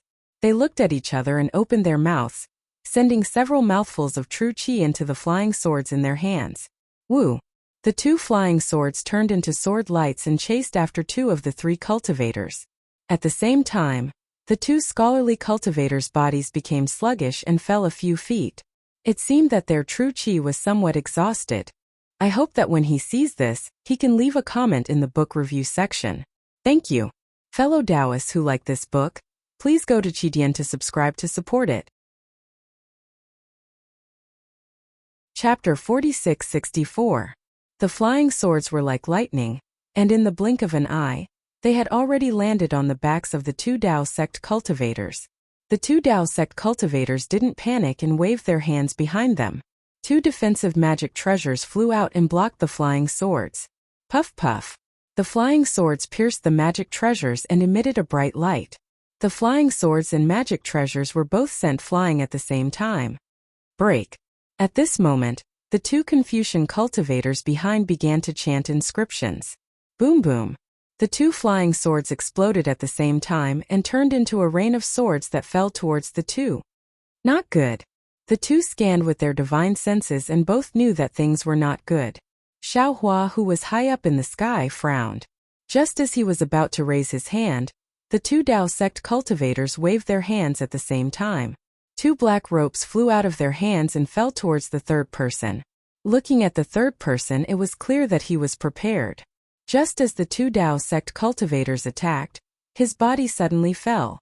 The 2 hands under his robe raised at the same time and 2 small snakes that were about an inch long rushed out and bit towards the 2 Tao sect cultivators' arms. Seeing the 3 of them fighting like this, Xiaohua's eyes flashed with anger. He immediately withdrew his divine ability and stood quietly in the sky, no longer attacking. Swish swish. When the 2 small snakes appeared, the 2 Tao sect cultivators who attacked seemed to be afraid. They hurriedly controlled the ropes to land on the small snakes. With 2 soft sounds, the small snakes were killed. At the same time, puff puff. With several muffled sounds, 2 clusters of broken sword light fell onto the backs of the 2 Tao sect cultivators. Although there were some fluctuations of magic power on their backs, they were still unable to block it. The 2 Tao sect cultivators fell to the ground. Humph. The 3rd Tao sect cultivator coldly snorted and flew high up into the sky. Like a bird, he charged into the Seven Suns Temple. Once he entered the Seven Suns Temple, the Taoist cultivator's courage was boosted. He stood on the wall of the Seven Suns Temple and shouted coldly, "Kong Feng Kong Jia, the 2 of you have chased I for more than 6,000 miles.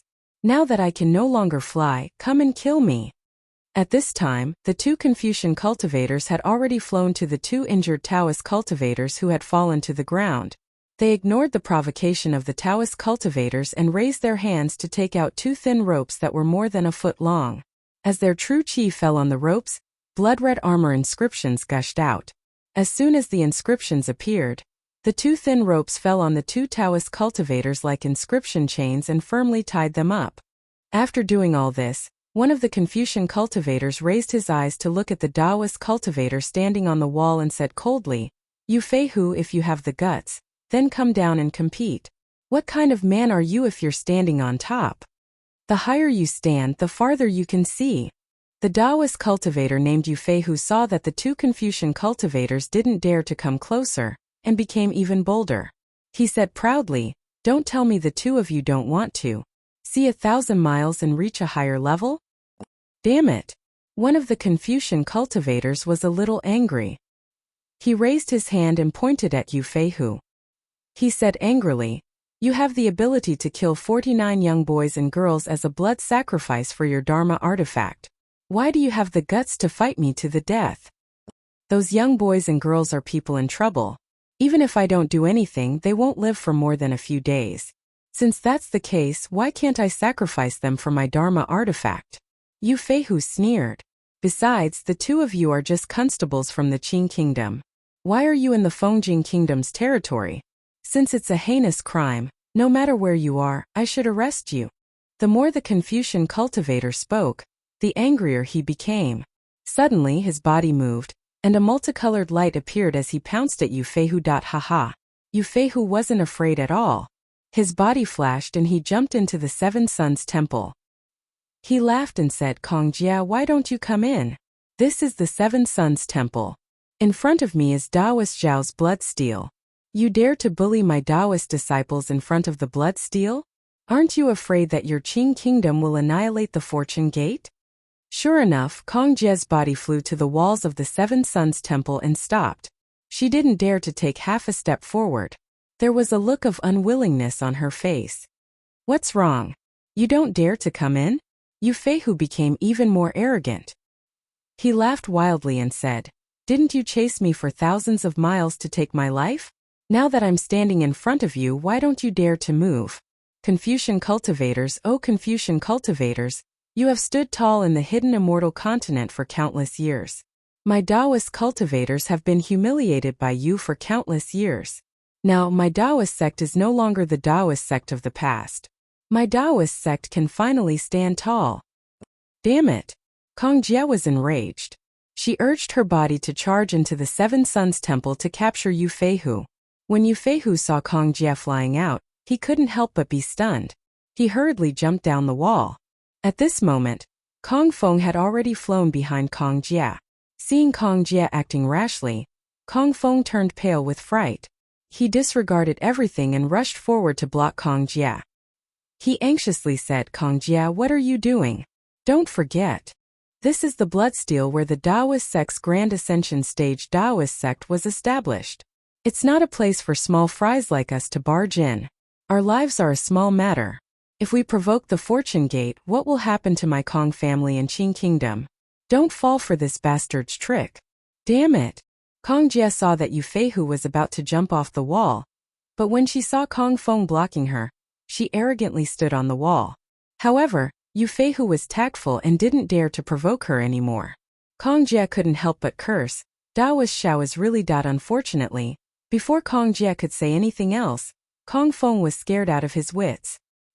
He covered Kongjia's mouth and dragged her away. Haha! Yu Feihu looked at the two constables and laughed to his heart's content.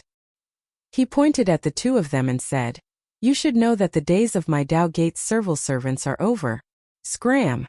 While Yu Feihu was laughing, there was a sudden roar that sounded like a thunderclap. It scared Yu Feihu. At the same time, a huge force came from behind him. Before he could react, he was thrown off the wall by the huge force. Furthermore, at the same time that the huge force landed on his body, the FA around him was already restricted. Scum of the Tao Gate! At the place where Yu Feihu was standing, an old man wearing a scholar's robe appeared. This old man's forehead was protruding, and his face looked very simple. His head of white hair was as neat as silver strands.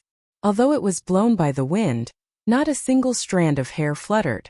Wasn't this the Copper Pillar Imperial Academy's Beigo Jinming that Xiao Hua had met at the Black Wind Ridge?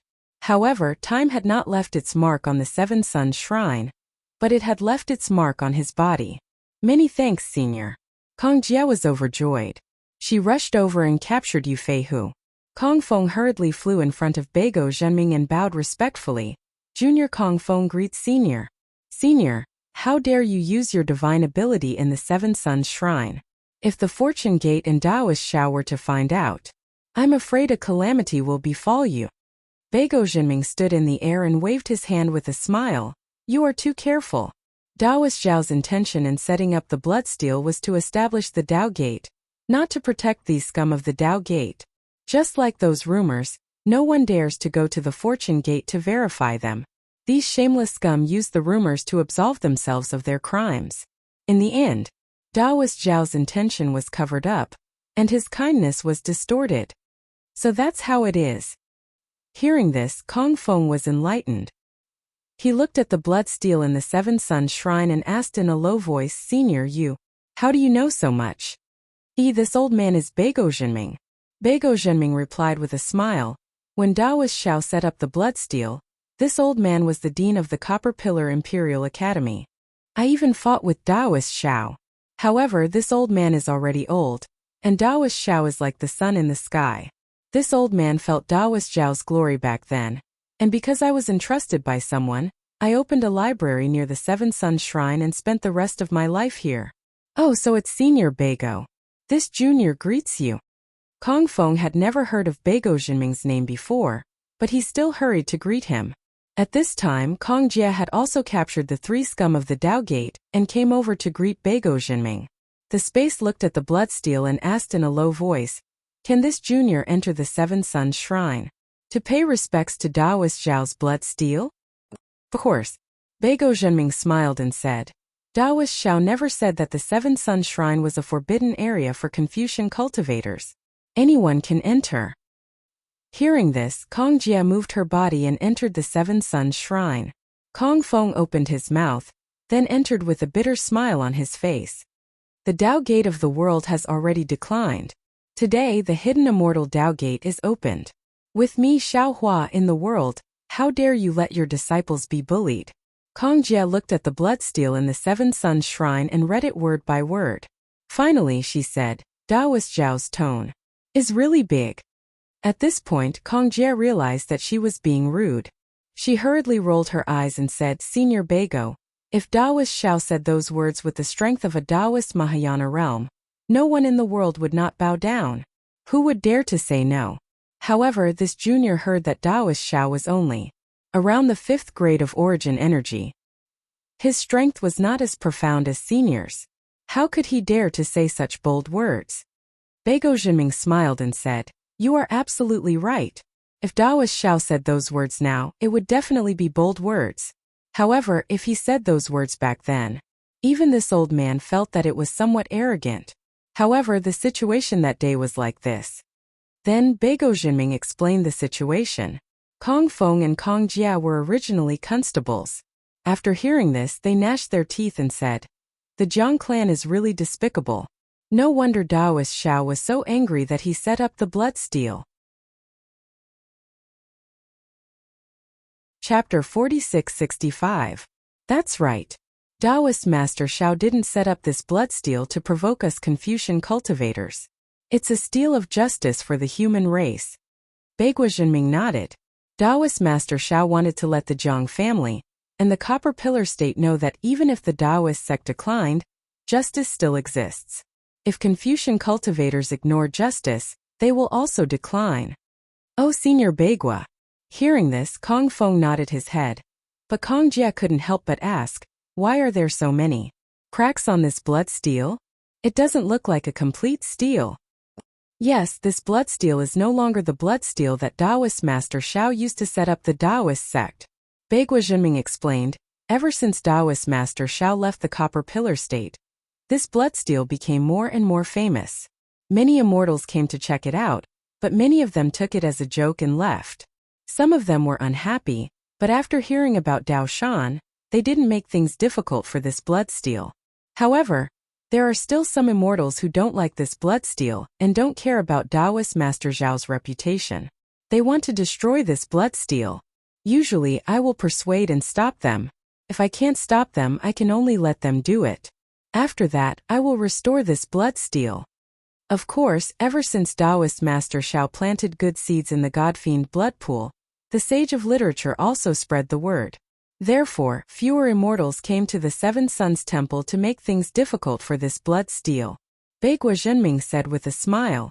I also have more free time to teach students how to recite.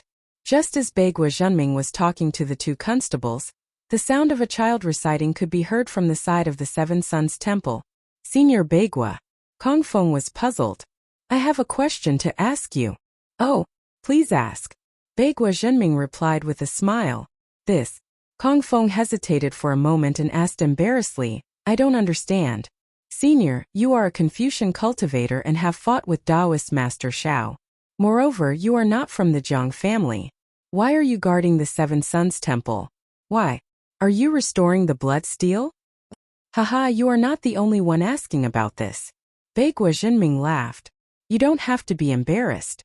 This old man is not a person who fishes for fame, nor have I ever thought of relying on this matter to become famous. This old man was originally entrusted to guard this place by someone. That person was afraid that Taoist Shao would feel resentment towards the Bronze Pillar State, and even the Confucian cultivators of Yu Province after seeing the blood steel destroyed. That person asked this old man to guard this place. Who is that person? Kong Jie said in surprise. That person actually predicted that Taoist Master Shao would definitely have the strength of a Taoist Grand Ascension stage cultivator in the future. You don't need to know who that person is. Beigua Zhenming replied.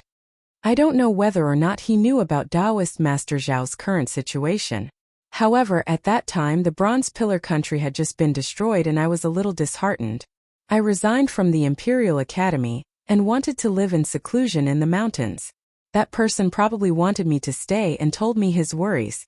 Since I had nothing to do, I saw some helpless children around the Seven Suns Temple and some disabled beggars. My heart skipped a beat and I thought of Dao Shan. The Taoist sect only knows how to give porridge while we Confucian cultivators know how to educate. I don't believe that I can't do better than Dao Shan. Therefore, I agreed to that person's request. On one hand, I will guard the blood steel and the Seven Suns Temple. On the other hand, I will teach those poor people how to make a living. Look at the Seven Suns Temple now. Isn't it more lively than the Seven Suns Temple in the past? The way we Confucian cultivators help the world far surpasses that of the Taoist sect. Che. Just as Beigua Zhenming was excitedly explaining, a voice came from the sky. I thought that you were guarding the blood steel for me out of kindness.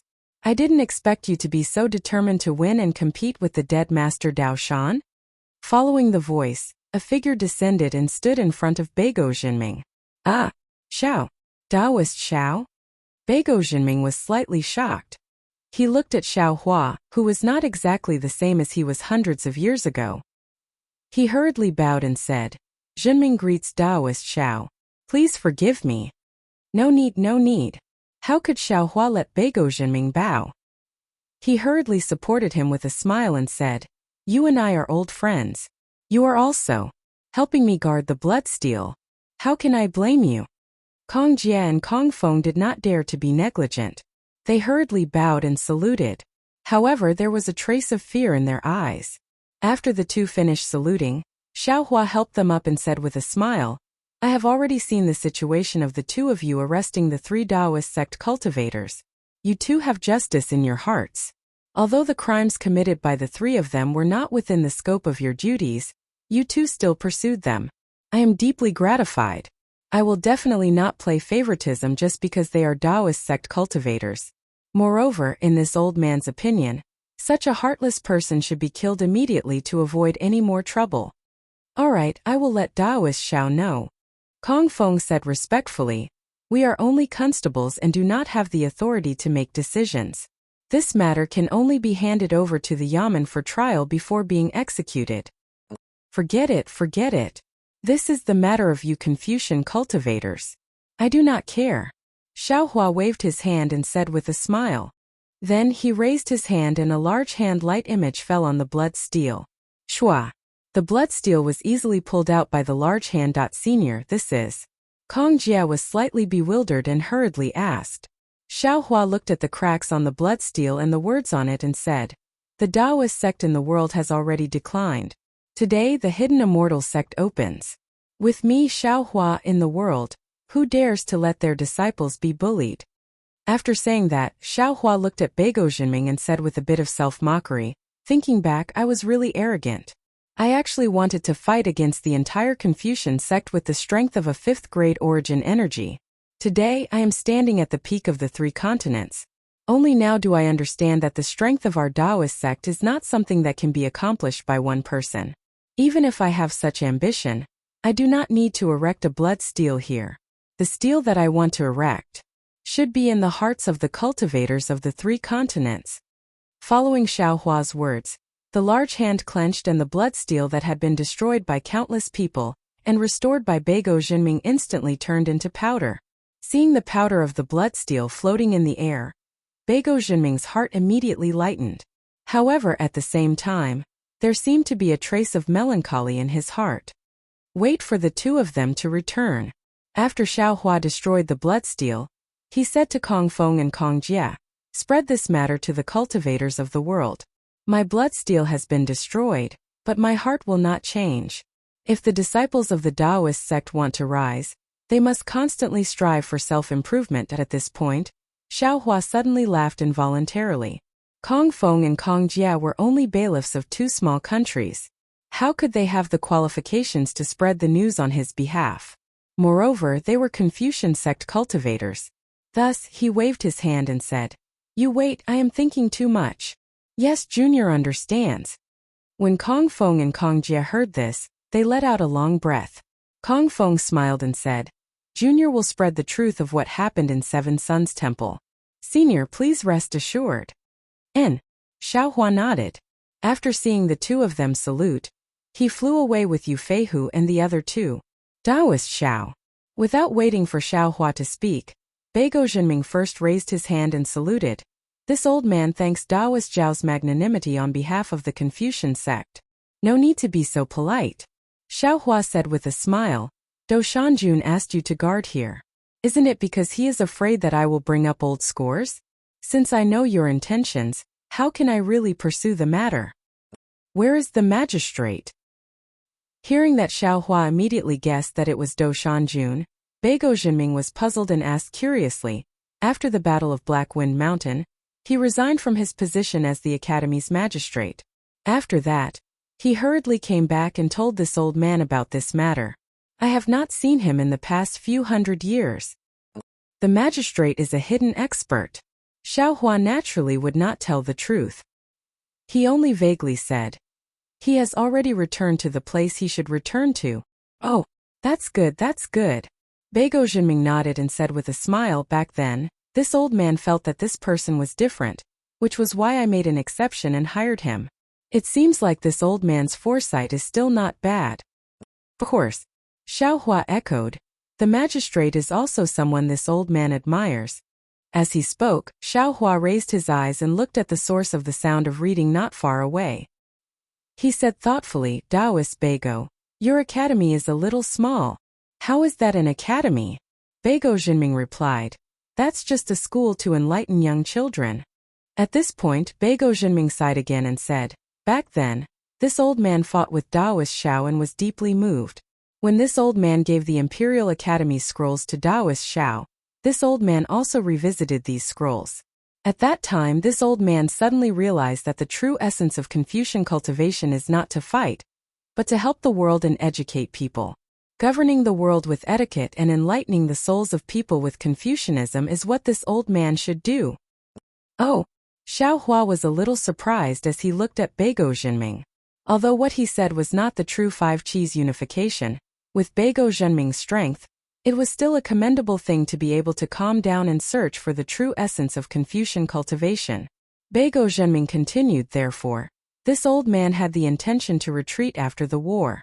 After the Bronze Pillar country was destroyed, this old man completely lived in seclusion and studied here. After that, this old man also gave out porridge and clothes for a few years. However, when I saw that the child beggars did not have the ability to support themselves and giving out porridge could only treat the symptoms, I opened a school to teach the child beggars how to read and write, to learn how to support themselves. At the same time, when these child beggars grew up, they opened workshops nearby and ran businesses, taking in even more beggars and using their strength to earn money, to achieve the effect of supporting themselves. Friends who like this book, please subscribe to it at Qijian. Give it a recommendation vote, bookmark it, gift it, and thank you for all forms of support. Chapter 4666. Soon after, Beigua Jinming recounted everything he had done in the past few years.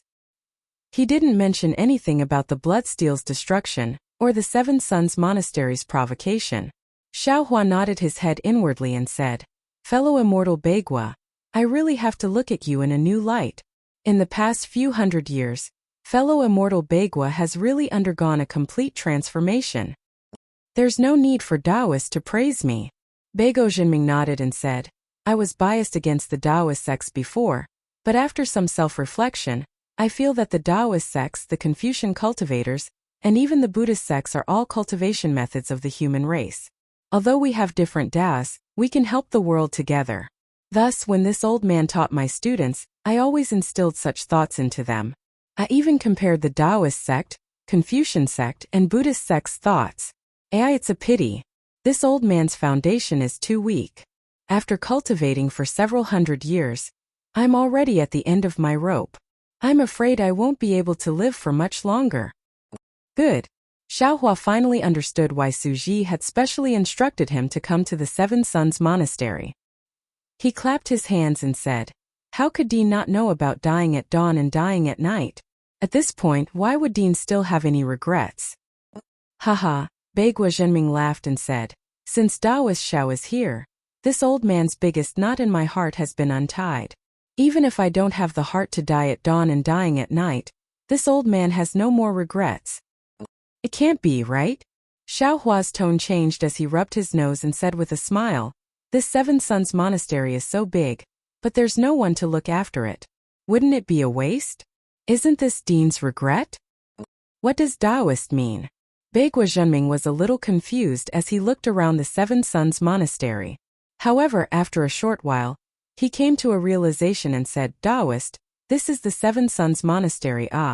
Although Taoist Bloodsteel is no longer here, with Taoist's current reputation, who would dare to study here?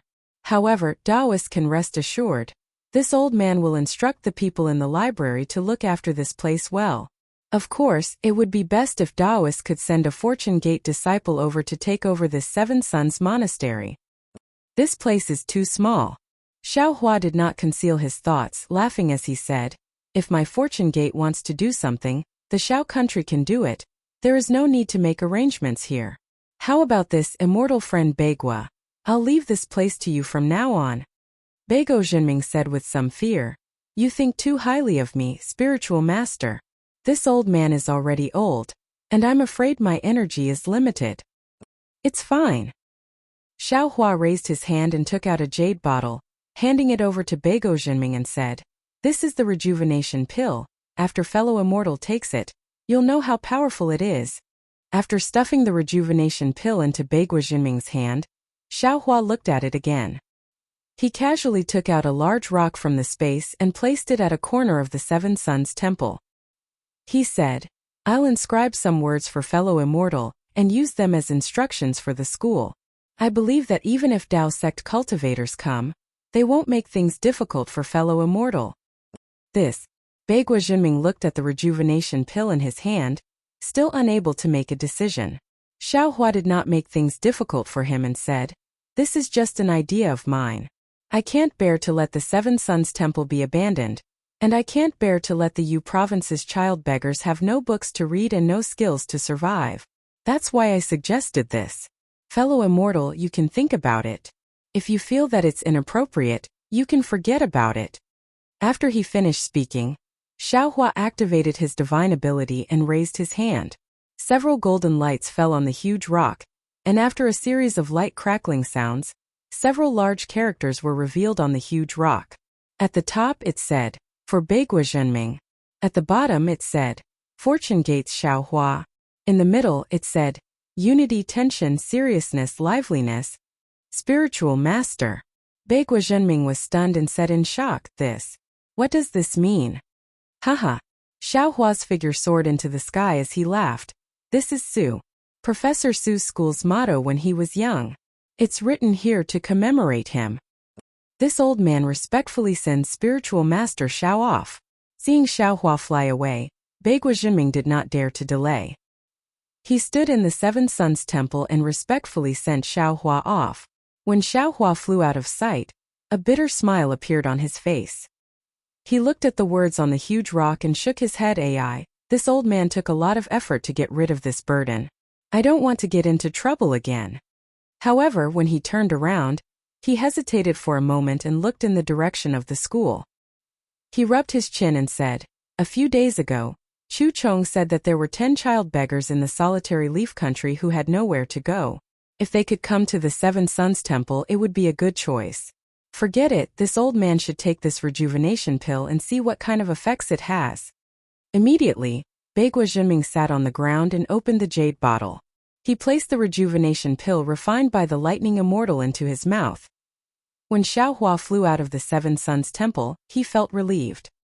He did not expect that the blood steel in the Seven Suns Temple would become a refuge for Taoist cultivators.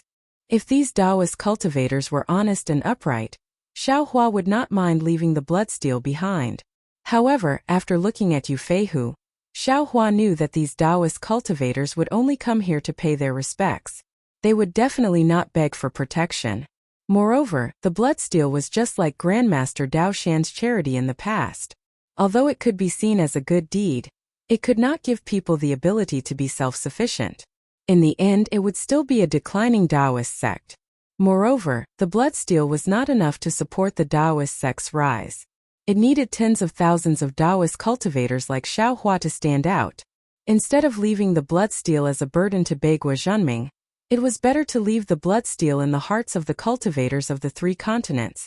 It's exactly as Xian said. Xiaohua's figure stopped in mid-air. He was about to take out the immortal emperor's decree when he thought to himself, the rise of Taoism can't be achieved by just relying on this Xiao and the fortune gate. Moreover, the current Grand Mist ancestor seems to be unreliable. This Xiao has to make more preparations before ascending before Xiaohua could take out the immortal emperor's edict. A familiar gaze swept over from afar. Xiaohua stopped in confusion and looked in the direction where the gaze came from.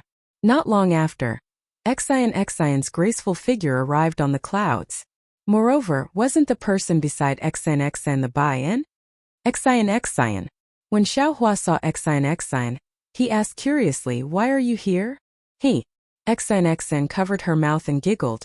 "I am afraid that you will kill all the Confucian cultivators in the Jade Rock Nation in a fit of anger. I specially came to persuade you." Xiaohua rolled his eyes and replied, "Do you think I am the Grand Mist ancestor? Killing people for no reason?" Xian put down her hand and bowed towards Xiaohua in a very serious manner. "I thank Taoist Xiao for letting those rash Confucian cultivators off." Xiaohua pinched his chin and his eyes curved like the moon in the sky. With a deep smile, he replied in a helpless tone, "What can I do if I don't let them off? This Xiao is not only the Immortal Palace's Master Lei, but also the Immortal Palace's son-in-law in the future. How can this Xiao make things difficult for the princess's subordinates?" Contrary to Xiaohua's expectations, Xian's face only flushed red. She wasn't particularly shy. Instead, she glared at him and said, "It's good that you know. This is the disciple of the Confucian cultivators helping you grow. You are right to thank them." Haha. Xiaohua laughed loudly and raised his hand to grab Xian's hand. He said with a smile, "This is the 9th princess's tone." Seeing Xiaohua raise his hand, Bai-in, who was at the side, already knew what to do and moved to the side. "Humph, you know it's the 9th princess, yet you still dare to touch her."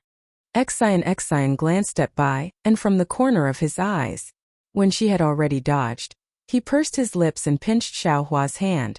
Although he said that, he didn't pull his hand out. "What are you doing here? Are you really afraid that I will lose my temper?" Xiaohua held Xian's hand and asked again. "On one hand, yes." Xian nodded. "Your blood steel was destroyed by others. I was really afraid that you would be angry. After all, this is your face. Presumably, when the news of you reaching the Mahayana realm spread, those who destroyed the blood steel would be scared out of their wits.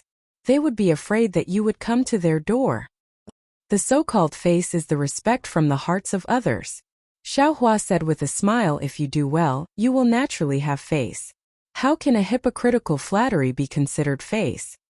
That's your own idea. You have your own dignity, so you don't need to care about face. XNXN said with a smile. But ordinary people live by face. I have destroyed the bloodsteel myself. Xiaohua told the story. You can announce this to the world and let those cultivators rest assured. That's strange. Hearing this, XIN said with some surprise. Xiaohua, you suddenly thought of coming to Seven Suns Temple? You have returned to the hidden immortal continent for a long time. This. Xiaohua thought for a while and told him about Su Ji's request. He also told him about Su Ji's matter briefly. When XIN heard this, he frowned again. After thinking for a while, he said, Xiaohua, at Dawn and Dusk Cliff in Longevity Town, did the four great families and His Majesty ask about Senior Su? Xiaohua understood.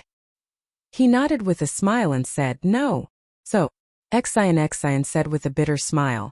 His Majesty doesn't know that Senior Su and Senior Xing you have already left the hidden immortal continent. The main purpose of this Jade Pool meeting is probably these two seniors from the immortal world. It is also because His Majesty knows about the existence of these two immortals that he didn't take the plague of strange insects seriously. Now that I think about it, I'm afraid that's the case. Xiaohua secretly nodded and replied, but this is nothing. Let's just go and take a look. By the way, what else did you come here for? Nothing else. XIN smiled and hugged Xiaohua's arm. He said, I just want to accompany you to the banquet at Lingyun Side Palace. Chapter 46-67. Oh, didn't you say you weren't going? You said something about going against the rules, why are you thinking about it now? Xiaohua was very surprised, but after a moment, he slapped his forehead and said, I understand, I'm afraid Empress Dowager missed you and issued an imperial decree? Xiaohua is indeed smart. XIN's other white finger tapped Xiaohua's forehead and laughed. That's great. Xiaohua said with a smile. With you accompanying me, I won't be afraid of getting lost. That's true. Hearing this, XIN also looked at Xiaohua strangely. I've never seen a supreme being cultivator who could lose himself. You didn't before, but you do now. Xiaohua replied with a smile, then turned around and asked Bayan, when did you return? Xiaohua's question was extremely meaningless. Rather than saying it was a question, it was better to say it was to cover up the awkwardness of him and XIN being spied on by others. Bayan naturally didn't dare to be negligent. He hurriedly flew over and said, reporting to Sect Master, Disciple just returned and was kowtowing to Her Highness when Empress Dowager issued an imperial decree. Disciple originally didn't want to come, but Her Highness said Disciple had meritorious service, and Empress Dowager's imperial decree also mentioned Disciple, allowing Disciple to follow to Lingyun Side Palace. All right, then come with us. Xiaohua smiled and nodded. Then the two sweetly urged their figures and rushed into the 9 heavens. Bayan followed closely behind, flying towards the earth, fire, wind, lightning. After flying for half an hour, astral winds appeared high in the sky. XIN stopped and pulled her arm out of Xiaohua's and said with a smile, Xiaohua, Lingyun Side Palace isn't within the Immortal Palace. I don't know where His Majesty has placed it, so I can only open His Majesty's Imperial Decree and Empress Dowager's Imperial Decree, and let the patrol envoy lead the way. Oh, Lingyun Side Palace isn't within the Immortal Palace? Xiaohua asked curiously. Then why did His Majesty dare to invite the 4 great clans again? XIN explained. The Immortal Palace and Hidden Immortal Continent's time is different. A day in the Immortal Palace hides an immortal for a year.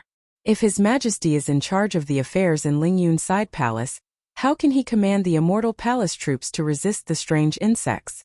Of course, if it was an emergency, His Majesty had other ways to deal with it.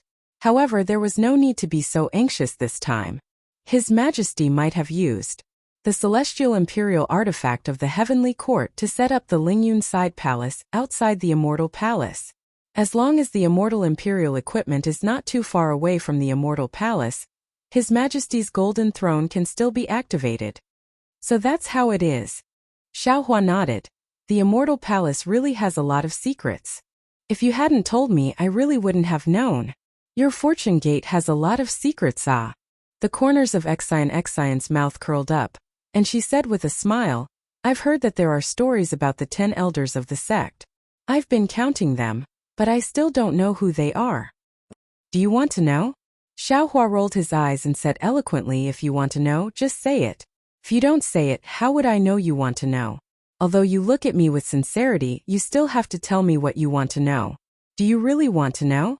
Then let me tell you. Do you really want to know? Don't tell me you really want to know? Xion was stunned when she heard this, and then she laughed until she swayed back and forth. When tears came out of her eyes, she only said one word, no. Beside her, Bai-an also laughed when she heard this, but she didn't dare to be rude like Xion. She covered her mouth and stomach, holding it in really hard. Alright, since you don't want to know, then I don't need to tell you. Xiaohua shrugged and replied somewhat innocently, you said you don't want to know. It's not that I don't want to tell you. Xiaolang, do you need to eat a spirit fruit to moisten your throat? As Xion said this, she also pretended to take out a red spirit fruit from her Changkuan bag and handed it to Xiaohua. Xiaohua didn't look at the spirit fruit, but looked at Xion's red lips. He swallowed his saliva and said in a low voice, I should moisten my throat. Don't you dare. Xion curled her lips and said, don't even think about it now. As she said this, Xion stuffed the spirit fruit into Xiaohua's mouth, and without waiting for Xiaohua to do anything, she raised her hand, and a ball of multicolored light appeared from her hand. Within the multicolored light, a brocade that was several feet in size appeared. This brocade was gold in color, and a lifelike phoenix was embroidered on it. Around the phoenix were many armor inscriptions, and these armor inscriptions were like 100 birds flying around the phoenix. A moment later, a faintly discernible cry sounded from the brocade, and the phoenix flapped its wings and flew out from the multicolored light. Boom boom boom. Hundreds of vast chi pillars appeared from the void and fell into the phoenix's illusory figure. Although the vast chi pillars were only the size of a thumb, in a few breaths, the phoenix grew to about 100 feet in size. As the phoenix spread its wings, the illusory figure crashed into the earth, fire, wind, and lightning and disappeared. Interesting. Xiaohua faintly smiled and also took out a golden brocade from his bosom. This brocade's luster and multicolored light was no different from a new one. However, a dragon shape rushed out from it. This dragon shape was different from a real dragon. There were no dragon scales on its body, only an extremely large amount of inscriptions flowing within the dragon shape. Moreover, around the dragon shape, there were also images of hundreds of beasts prostrating themselves on the ground and worshipping it. Roar! The dragon shape roared several times and crashed into the earth, fire, wind, and lightning. Unlike the phoenix, after the dragon shape passed, the earth, fire, wind, and lightning didn't close. Instead, a colorful passage that looked like a dragon pattern appeared, and a whistling wind blew out from this passage. Darling Xiao. Seeing the passage appear, Xion hurriedly whispered, where are the Thunder Immortal and the Celestial Being? If possible, please ask them to show themselves first, and wait until we reach the Lingyun Side Palace to let them come out. It's not very polite. Moreover, it's not very respectful to them. You're right, we should do that. Xiaohua nodded in agreement, and took out the Kunlun mirror. Under the light, Thunder Immortal and the Celestial Being flew out, and after greeting Xion, they stood in mid-air. Alright. Thunder Immortal looked at Xion and asked, Princess Xion, I have a question to ask. Immortal, please ask. Xion hurriedly asked, is the Jade Pool in the Lingyun Side Palace? Thunder Immortal asked, I know that we are going to the Lingyun Side Palace, but I didn't know that we have to participate in the Jade Pool gathering, so I asked. Oh, it's like this. Xion smiled and explained, the Jade Pool is different from the Jade Mountain. The Jade Pool is an immortal imperial equipment of Empress Dowager, and after it is activated, it will reveal a strange realm of the heavenly court. The scenery in this strange realm is extremely beautiful, and rarely seen in the world. Therefore, if there is an important banquet that requires Empress Dowager to appear, Empress Dowager will use the Jade Pool to entertain guests. As time passed, it became known as the Jade Pool Gathering. His Majesty is currently in the Lingyun Side Palace, so as long as Empress Dowager shows the Jade Pool in the Lingyun Side Palace, wouldn't it be the Jade Pool gathering? Oh, I see. The celestial being curled his lips and shouted, "Isn't this the so-called inviting the monarch into a trap? His Majesty and Empress Dowager are the leaders of Confucian cultivators, so they definitely wouldn't do this." Xian pursed her lips and smiled. In just a few minutes, the sound of gongs and drums came from the passageway, and then a group of immortal soldiers and immortal generals flew out from the passageway. After flying out, they didn't go forward but lined up in front of the passageway, and the one who flew out behind them was actually Tai Bai Jinxing. Xian had already pulled her hand out of Xiaohua's palm, and now seeing Tai Bai Jinxing fly out, she was slightly surprised.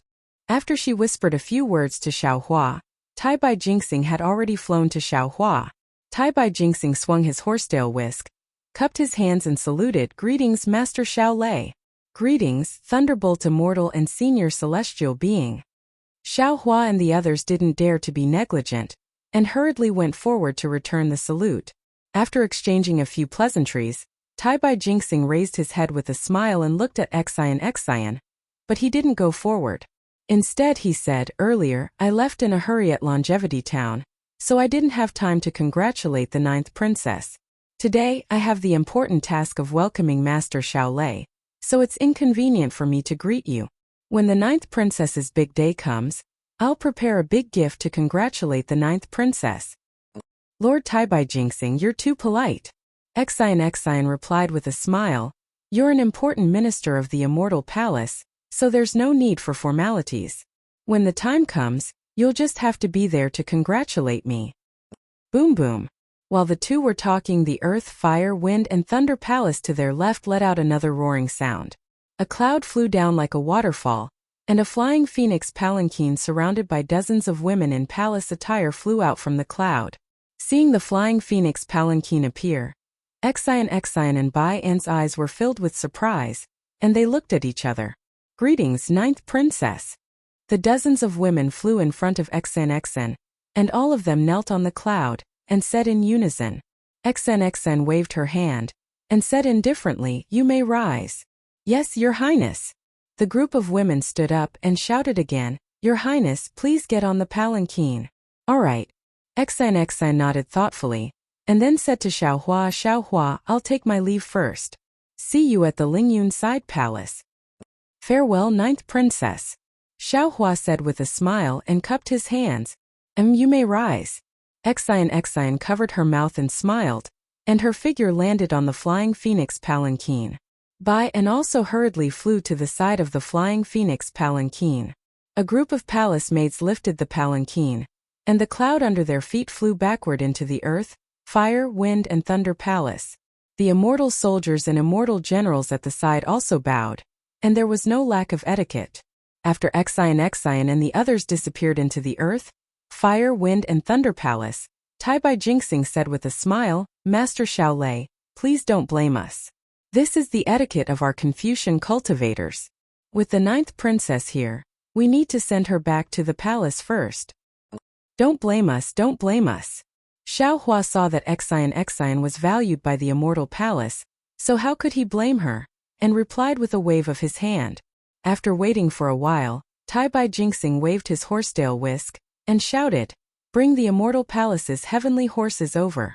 "Yes, my lord."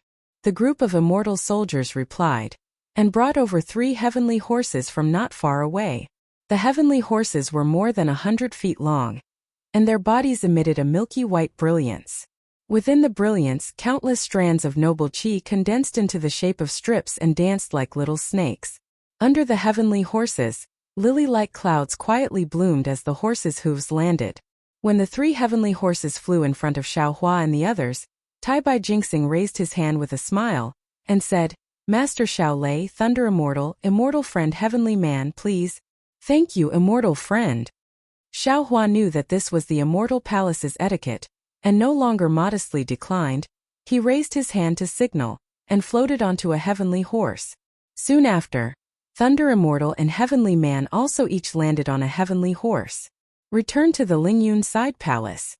Tai Bai Jinxing stepped on a cloud, and flew to the side of Xiao Hua and the others and ordered, "Yes, my lord." Following the group of immortal soldiers and immortal generals' reply, everyone urged their figures to enter the passage. When the last immortal soldier's figure disappeared, the entire passage slowly shrunk and disappeared in a moment. The passage with dragon patterns seemed to be very long. Xiao Hua rode on the heavenly horse and looked at the layers of earth, fire, wind, and lightning rushing behind him like flowing water, and couldn't help but be somewhat stunned. After a full meal's worth of time, layers of multicolored light appeared in front of the passage, and it was obvious that they had already reached the end. Xiao Hua looked at Tai Bai Jinxing and said in a low voice, "Immortal friend, previously when I took out His Majesty's imperial edict, it seemed that in less than half a cup of tea's time immortal friend appeared. Could it be that immortal friend didn't come from the Lingyun side palace?" Tai Bai Jinxing said with a smile, "Of course. Master Xiao Hua is the distinguished guest of this Jade Pool meeting. This old man has already been waiting in the nearby earth, fire, wind, and lightning." I'll have to trouble you, immortal friend." Xiao Hua somewhat bitterly smiled and cupped his hands. "It's nothing. This old man's mission this time is to invite Master Xiao Hua to the Lingyun side palace. Waiting for a moment is really nothing." Tai Bai Jinxing didn't hide his attitude and reminded, "I only hope that Master Xiao Hua can place the stability of the world as the most important thing and make a good choice. And rest assured, immortal friend." Xiao Hua understood Tai Bai Jinxing's meaning and replied, "Perhaps His Majesty is wrong in many ways, but if he thinks about the common people of the world, this Xiao won't oppose him. Then this old man can rest assured." Tai Bai Jinxing smiled and nodded. As the heavenly horse flew out of the passage, Xiao Hua's eyes unconsciously lit up. He saw that this was a huge space, and when he scanned it with his divine sense, he actually couldn't see the end of it. The entire space was surrounded by a starry sky, and in the center of the space, there was a huge palace towering majestically. At this moment, the style of this palace wasn't very clear, and Xiao Hua could only see that around the palace, there were millions of vast chi pillars rushing in from the starry sky, entering the space. When these vast chi neared the palace, they turned into multicolored clouds, and these clouds condensed together, and like a huge dragon, they rushed into the palace with a roar. That huge palace emitted a glaring brilliance, illuminating the entire space. Along with the brilliance filling the entire space, there was also a mighty and surging aura. Everyone who entered the space couldn't help but have a kind of longing in their heart, and even a kind of desire to worship. His Majesty is really generous. Xiao Hua looked at the palace, then retracted his gaze and said to Tai Bai Jinxing. Tai Bai Jinxing slightly smiled and replied, "This Jade Pool meeting is the gathering of the supreme experts of the 3 continents. Thunder Temple, Great Sage Hall, and Dragon Island are all present. How could His Majesty be negligent?" "Oh, Dragon Island is also coming to the Dragon Clan? Is it the Great Elder, or the Second Elder?" Xiao Hua asked with a little surprise. Tai Bai Jinxing thought for a moment, then replied, "This old man doesn't dare to make wild guesses. Previously, the Great Elder came, and the Second Elder also came." Xiao Hua knew that Tai Bai Jinxing had been waiting in the Earth Fire Wind Lightning Palace all along, and presumably, he didn't know who would come to the Immortal Palace, so he didn't ask anymore. The Pegasus flew for another half a cup of tea's time, and that huge palace was finally near. Only now did Xiao Hua see it clearly. This was an incomparably huge palace like a lofty mountain. What welcomed Xiao Hua was a huge palace door. And at this moment the palace door was tightly shut, and above the palace door was a vermilion red. When one's gaze fell on this vermilion red, a boundless and imposing aura was emitted from within, and could instantly drown one's gaze. Within the vermilion red that was like a vast ocean, there were 81 golden stars nailed within. These stars were arranged neatly, and looked like a decoration, but between the stars cryptic fluctuations were faintly revealed. It was clearly a mysterious defensive formation. Above the door of the palace, there was another 9-colored ray of light. Above the ray of light, there were several flamboyant words, Lingyun Side Palace. Waves of human race's destiny turned into dragons and phoenixes, wantonly swimming around these 4 large words. Xiao Hua's gaze moved away from the palace door, and landed on the immortal soldiers and generals standing neatly outside the palace door. These immortal generals were all 7th or 8th grade origin energy, and each of them was wearing armor and holding weapons in their hands. An indescribable solemn and murderous aura was emitted from their bodies, enveloping the entire palace door. Looking at these, Xiaohua sighed. The immortal palace's foundation is really hard to find in this world. Just the Lingyun side palace alone is already so impressive. I'm afraid that my fortune gate won't be able to catch up in a short time. Just as he was thinking, those immortal soldiers and generals standing neatly suddenly became chaotic, and some immortal generals hurriedly flew to the side of the palace door. When Xiaohua's divine sense swept over, he immediately showed a kind of surprise, and he looked at Tai Bai Jinxing with some confusion, while Tai Bai Jinxing's brows were tightly knitted, and he also looked in that direction. Daoist Xiao is here. Xiaohua's divine sense swept over, and the Grand Mist Ancestor's voice sounded as if a heavy burden had been lifted off his shoulders. Quickly move aside. This old man wants to participate in the Jade Lake gathering with Daoist Xiao. Cough cough. Seeing this, Tai Bai Jinxing coughed twice, and ordered, "You all move aside." "Yes, Lord." The group of immortal soldiers holding weapons surrounding the Grand Mist Ancestor all moved aside, but they still surrounded the Grand Mist Ancestor with caution. Seeing that the immortal soldiers and generals had moved aside, the Grand Mist Ancestor sneered several times, and flew in front of Xiaohua with Anya Zi and Daoist Rider Crane. He raised his hand and saluted. "Daoist Xiao, this time the alien insects are very powerful." This old man also burned with anxiety when I received the news, and wanted to come up with a plan for the survival of the human race in the three mainlands. But when this old man heard that the Immortal Palace was holding the Jade Lake gathering here, they didn't invite this old man. Although this old man's sky-bearing palace has just been built, it is still a part of the Dao Gate's strength, so this old man chased here, wanting to work together with Daoist Xiao for the sake of the Dao Gate. However, the Immortal Palace bullied the Dao Gate's weak strength, and actually didn't allow this old man to enter the Lingyun side palace. "Daoist Xiao, this old man's heart can be seen by the heaven and earth. You must make the decision for the Dao Gate." Looking at the Grand Mist Ancestor's serious appearance, Xiaohua sneered in his heart. Although he didn't like to fight and scheme, he also didn't like to be used as a stepping stone by others. After patiently waiting for the Grand Mist Ancestor to finish speaking, he indifferently replied, "Fellow Daoist Grand Mist, the Jade Lake Gathering is a banquet organized by Immortal Emperor Go-chan. Who he invites and who he doesn't invite, this Xiao can't decide. Moreover, whether or not to participate in the Jade Lake Gathering, whether or not you have the strength to fight the alien insects, it has nothing to do with your own strength whether you look down on the Dao Gate or not." Without waiting for Xiaohua to finish speaking, the Grand Mist Ancestor said with a surprised expression, Are you Daoist Xiao? Could it be that you've forgotten? You once erected a bloodsteel in the Seven Suns Temple. The world's Dao Gate is declining early. The hidden immortal Dao Gate is opening today, with me Xiaohua in this world, who dares to bully and humiliate disciples. These words are known to all Dao Gate cultivators. Did you forget Daoist Xiao's order? Hearing these words, Xiaohua's expression became even colder. He indifferently replied, "This Xiao naturally remembers the words that this Xiao said. However, this Xiao has already destroyed the bloodsteel. This Xiaohua wants to carve these words into the hearts of every cultivator." You. The Grand Mist Ancestor was truly shocked.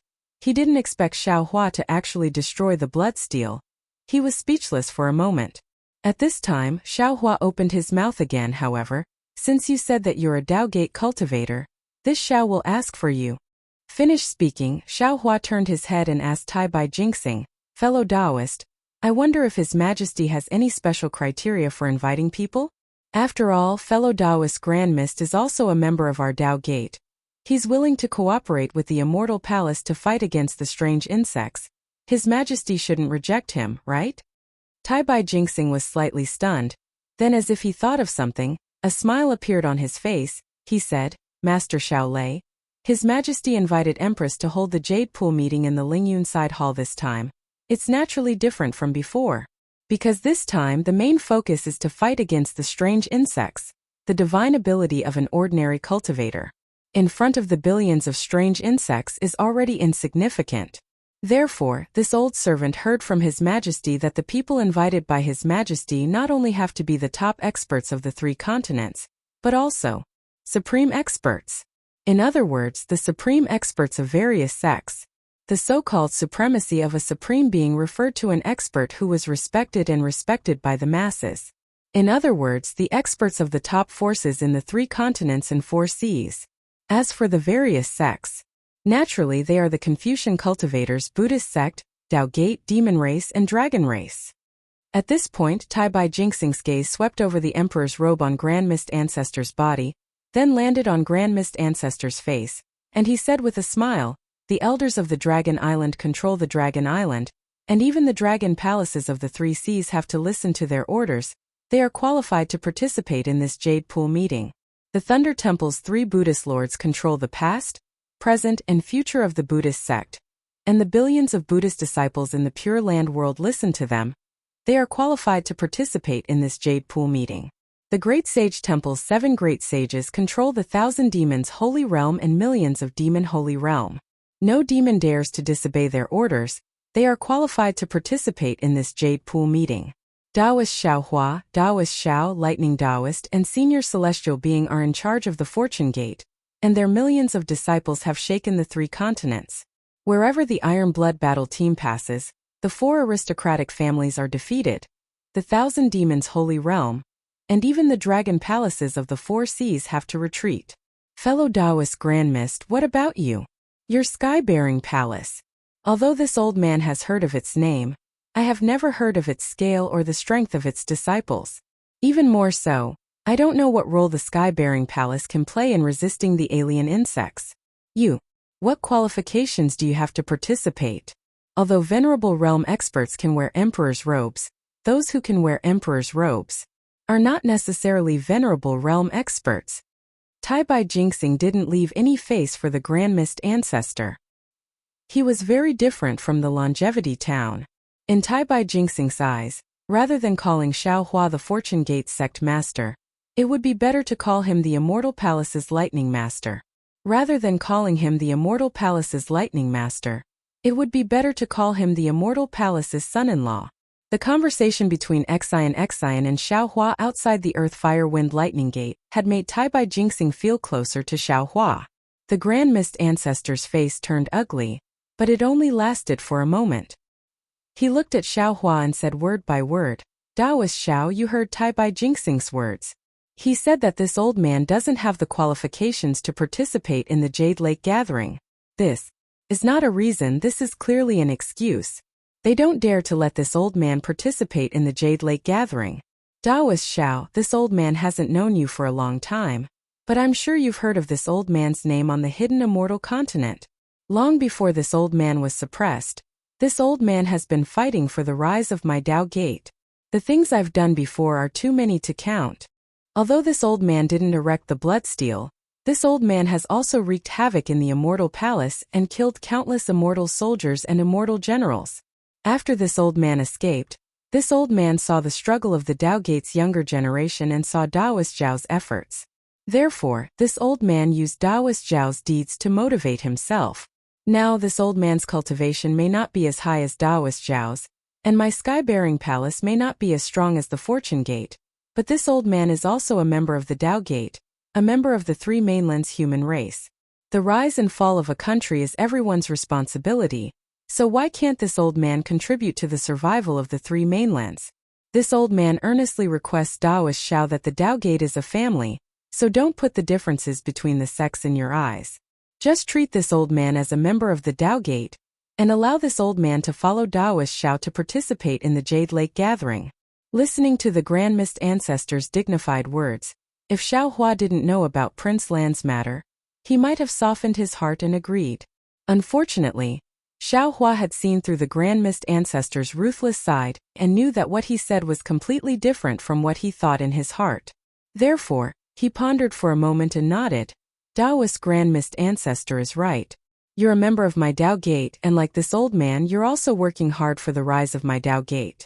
This Jade Lake gathering is very important to my Tao Gate, so this old man must abandon all prejudices and scruples, and be honest with Taoist Grand Mist Ancestor and participate in the Jade Lake gathering with Taoist Grand Mist Ancestor.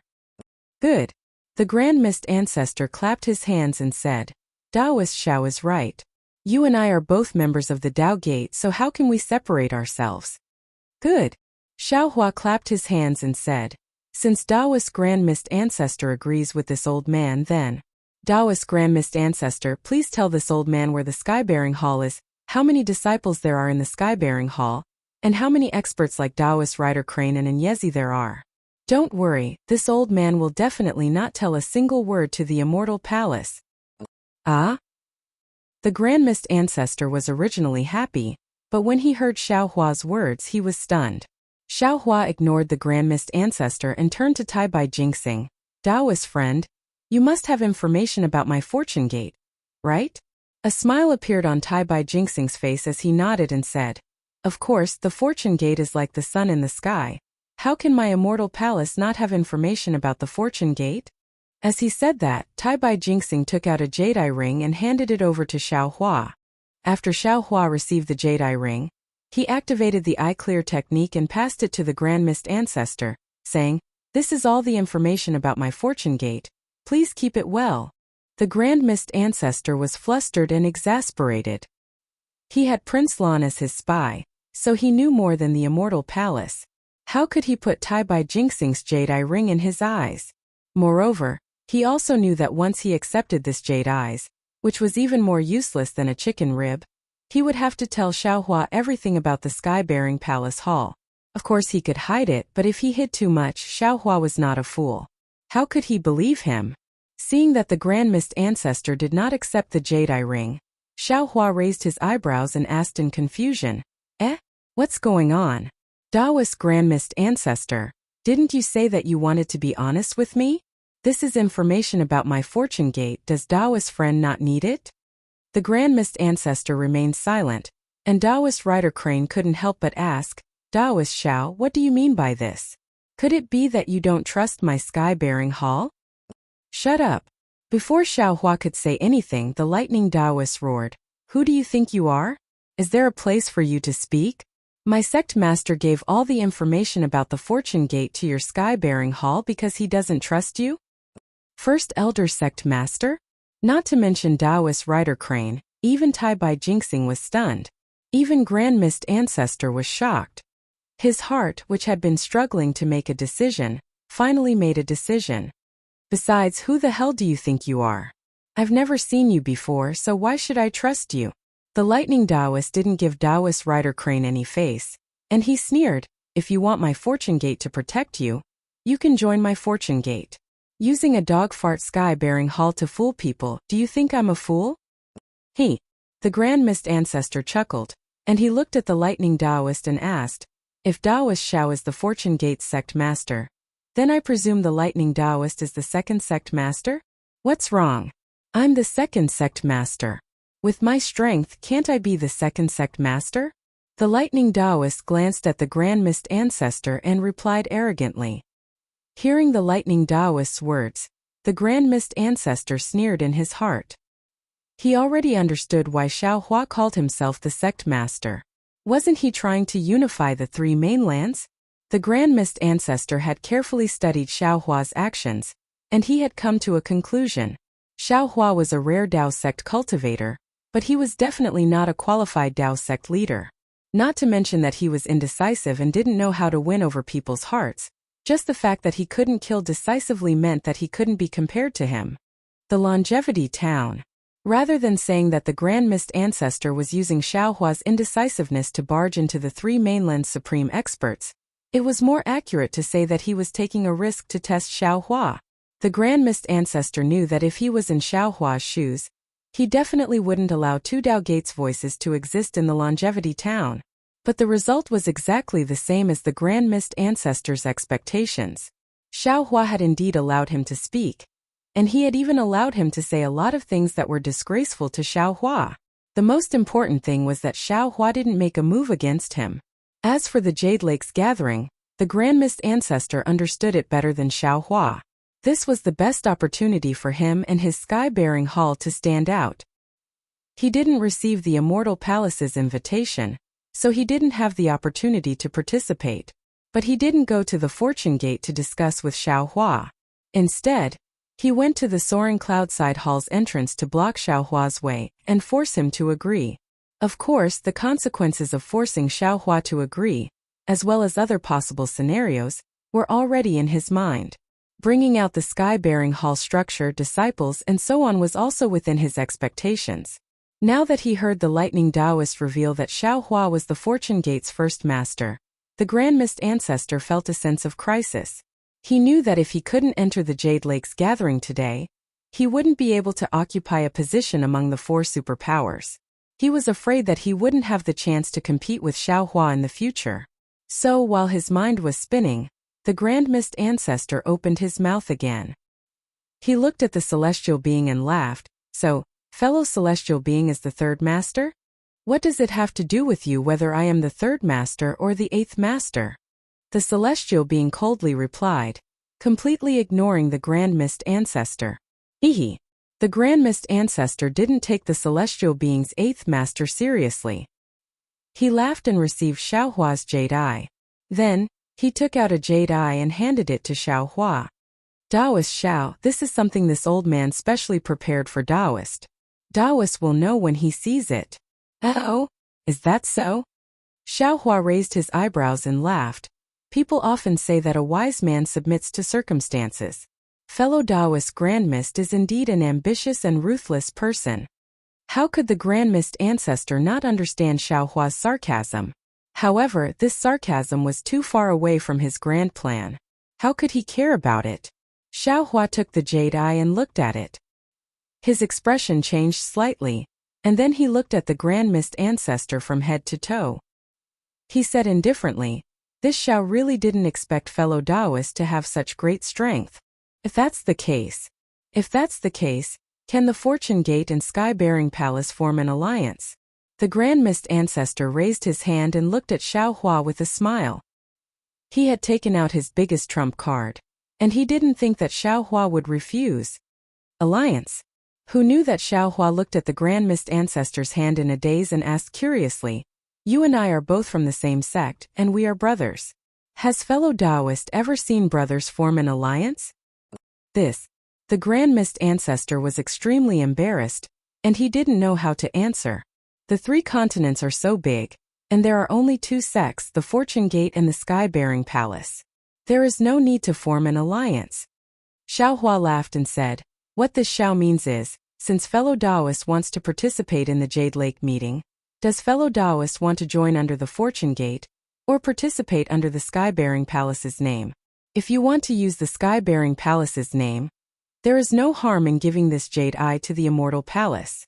Various forces are needed to resist the alien insects, and I think the Immortal Emperor will definitely want the Sky-Bearing Palace to become a force and ally with the Immortal Palace to resist the foreign enemies." Fuck, who said that this Xiaohua is too honest and doesn't know how to be flexible? The Grand Mist Ancestor gritted his teeth so hard that his teeth were about to shatter. This bastard just looked at the jade pupils, and threw his words to the side. He even wants to pull this old man's sky-bearing hall to his Fortune Gate.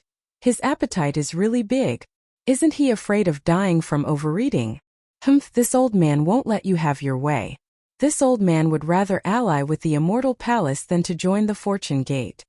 At this time, the Grand Mist Ancestor seemed to have forgotten that he was the one who said to Xiaohua that all the sects under the heavens were one family. Of course, the Grand Mist Ancestor couldn't reveal his thoughts. After pondering for a while, he said in a dignified tone, "Taoist Xiao is right. The Fortune Gate already has 3 masters, and even if this old man goes to the Fortune Gate, this old man won't be able to help much. This old man's Sky-Bearing Palace should participate in the Jade Lake meeting as an independent sect. And since fellow Taoist has made a decision, then it's easy to handle." Xiaohua smiled faintly when he saw the Grand Mist Ancestor's hand reaching into his chest as if he was about to take out another jade eye. Xiaohua raised his hand and passed the jade eye to Tai Bai Jinxing as he said, "It's not good for this Xiao to take out the Sky-Bearing Palace's jade eye again. Why don't you pass it to the Immortal Palace?" Seeing that Xiaohua had casually tossed the jade eye pearl to Tai Bai Jinxing as if he was tossing a blade of grass, the Grand Mist Ancestor felt even more embarrassed and angry. His hand, which was in his bosom, froze in place, feeling extremely awkward. He looked at Tai Bai Jinxing again and took the jade eye. His clear eyes swept over it, and he exclaimed, "What a big sky-bearing palace, ah!"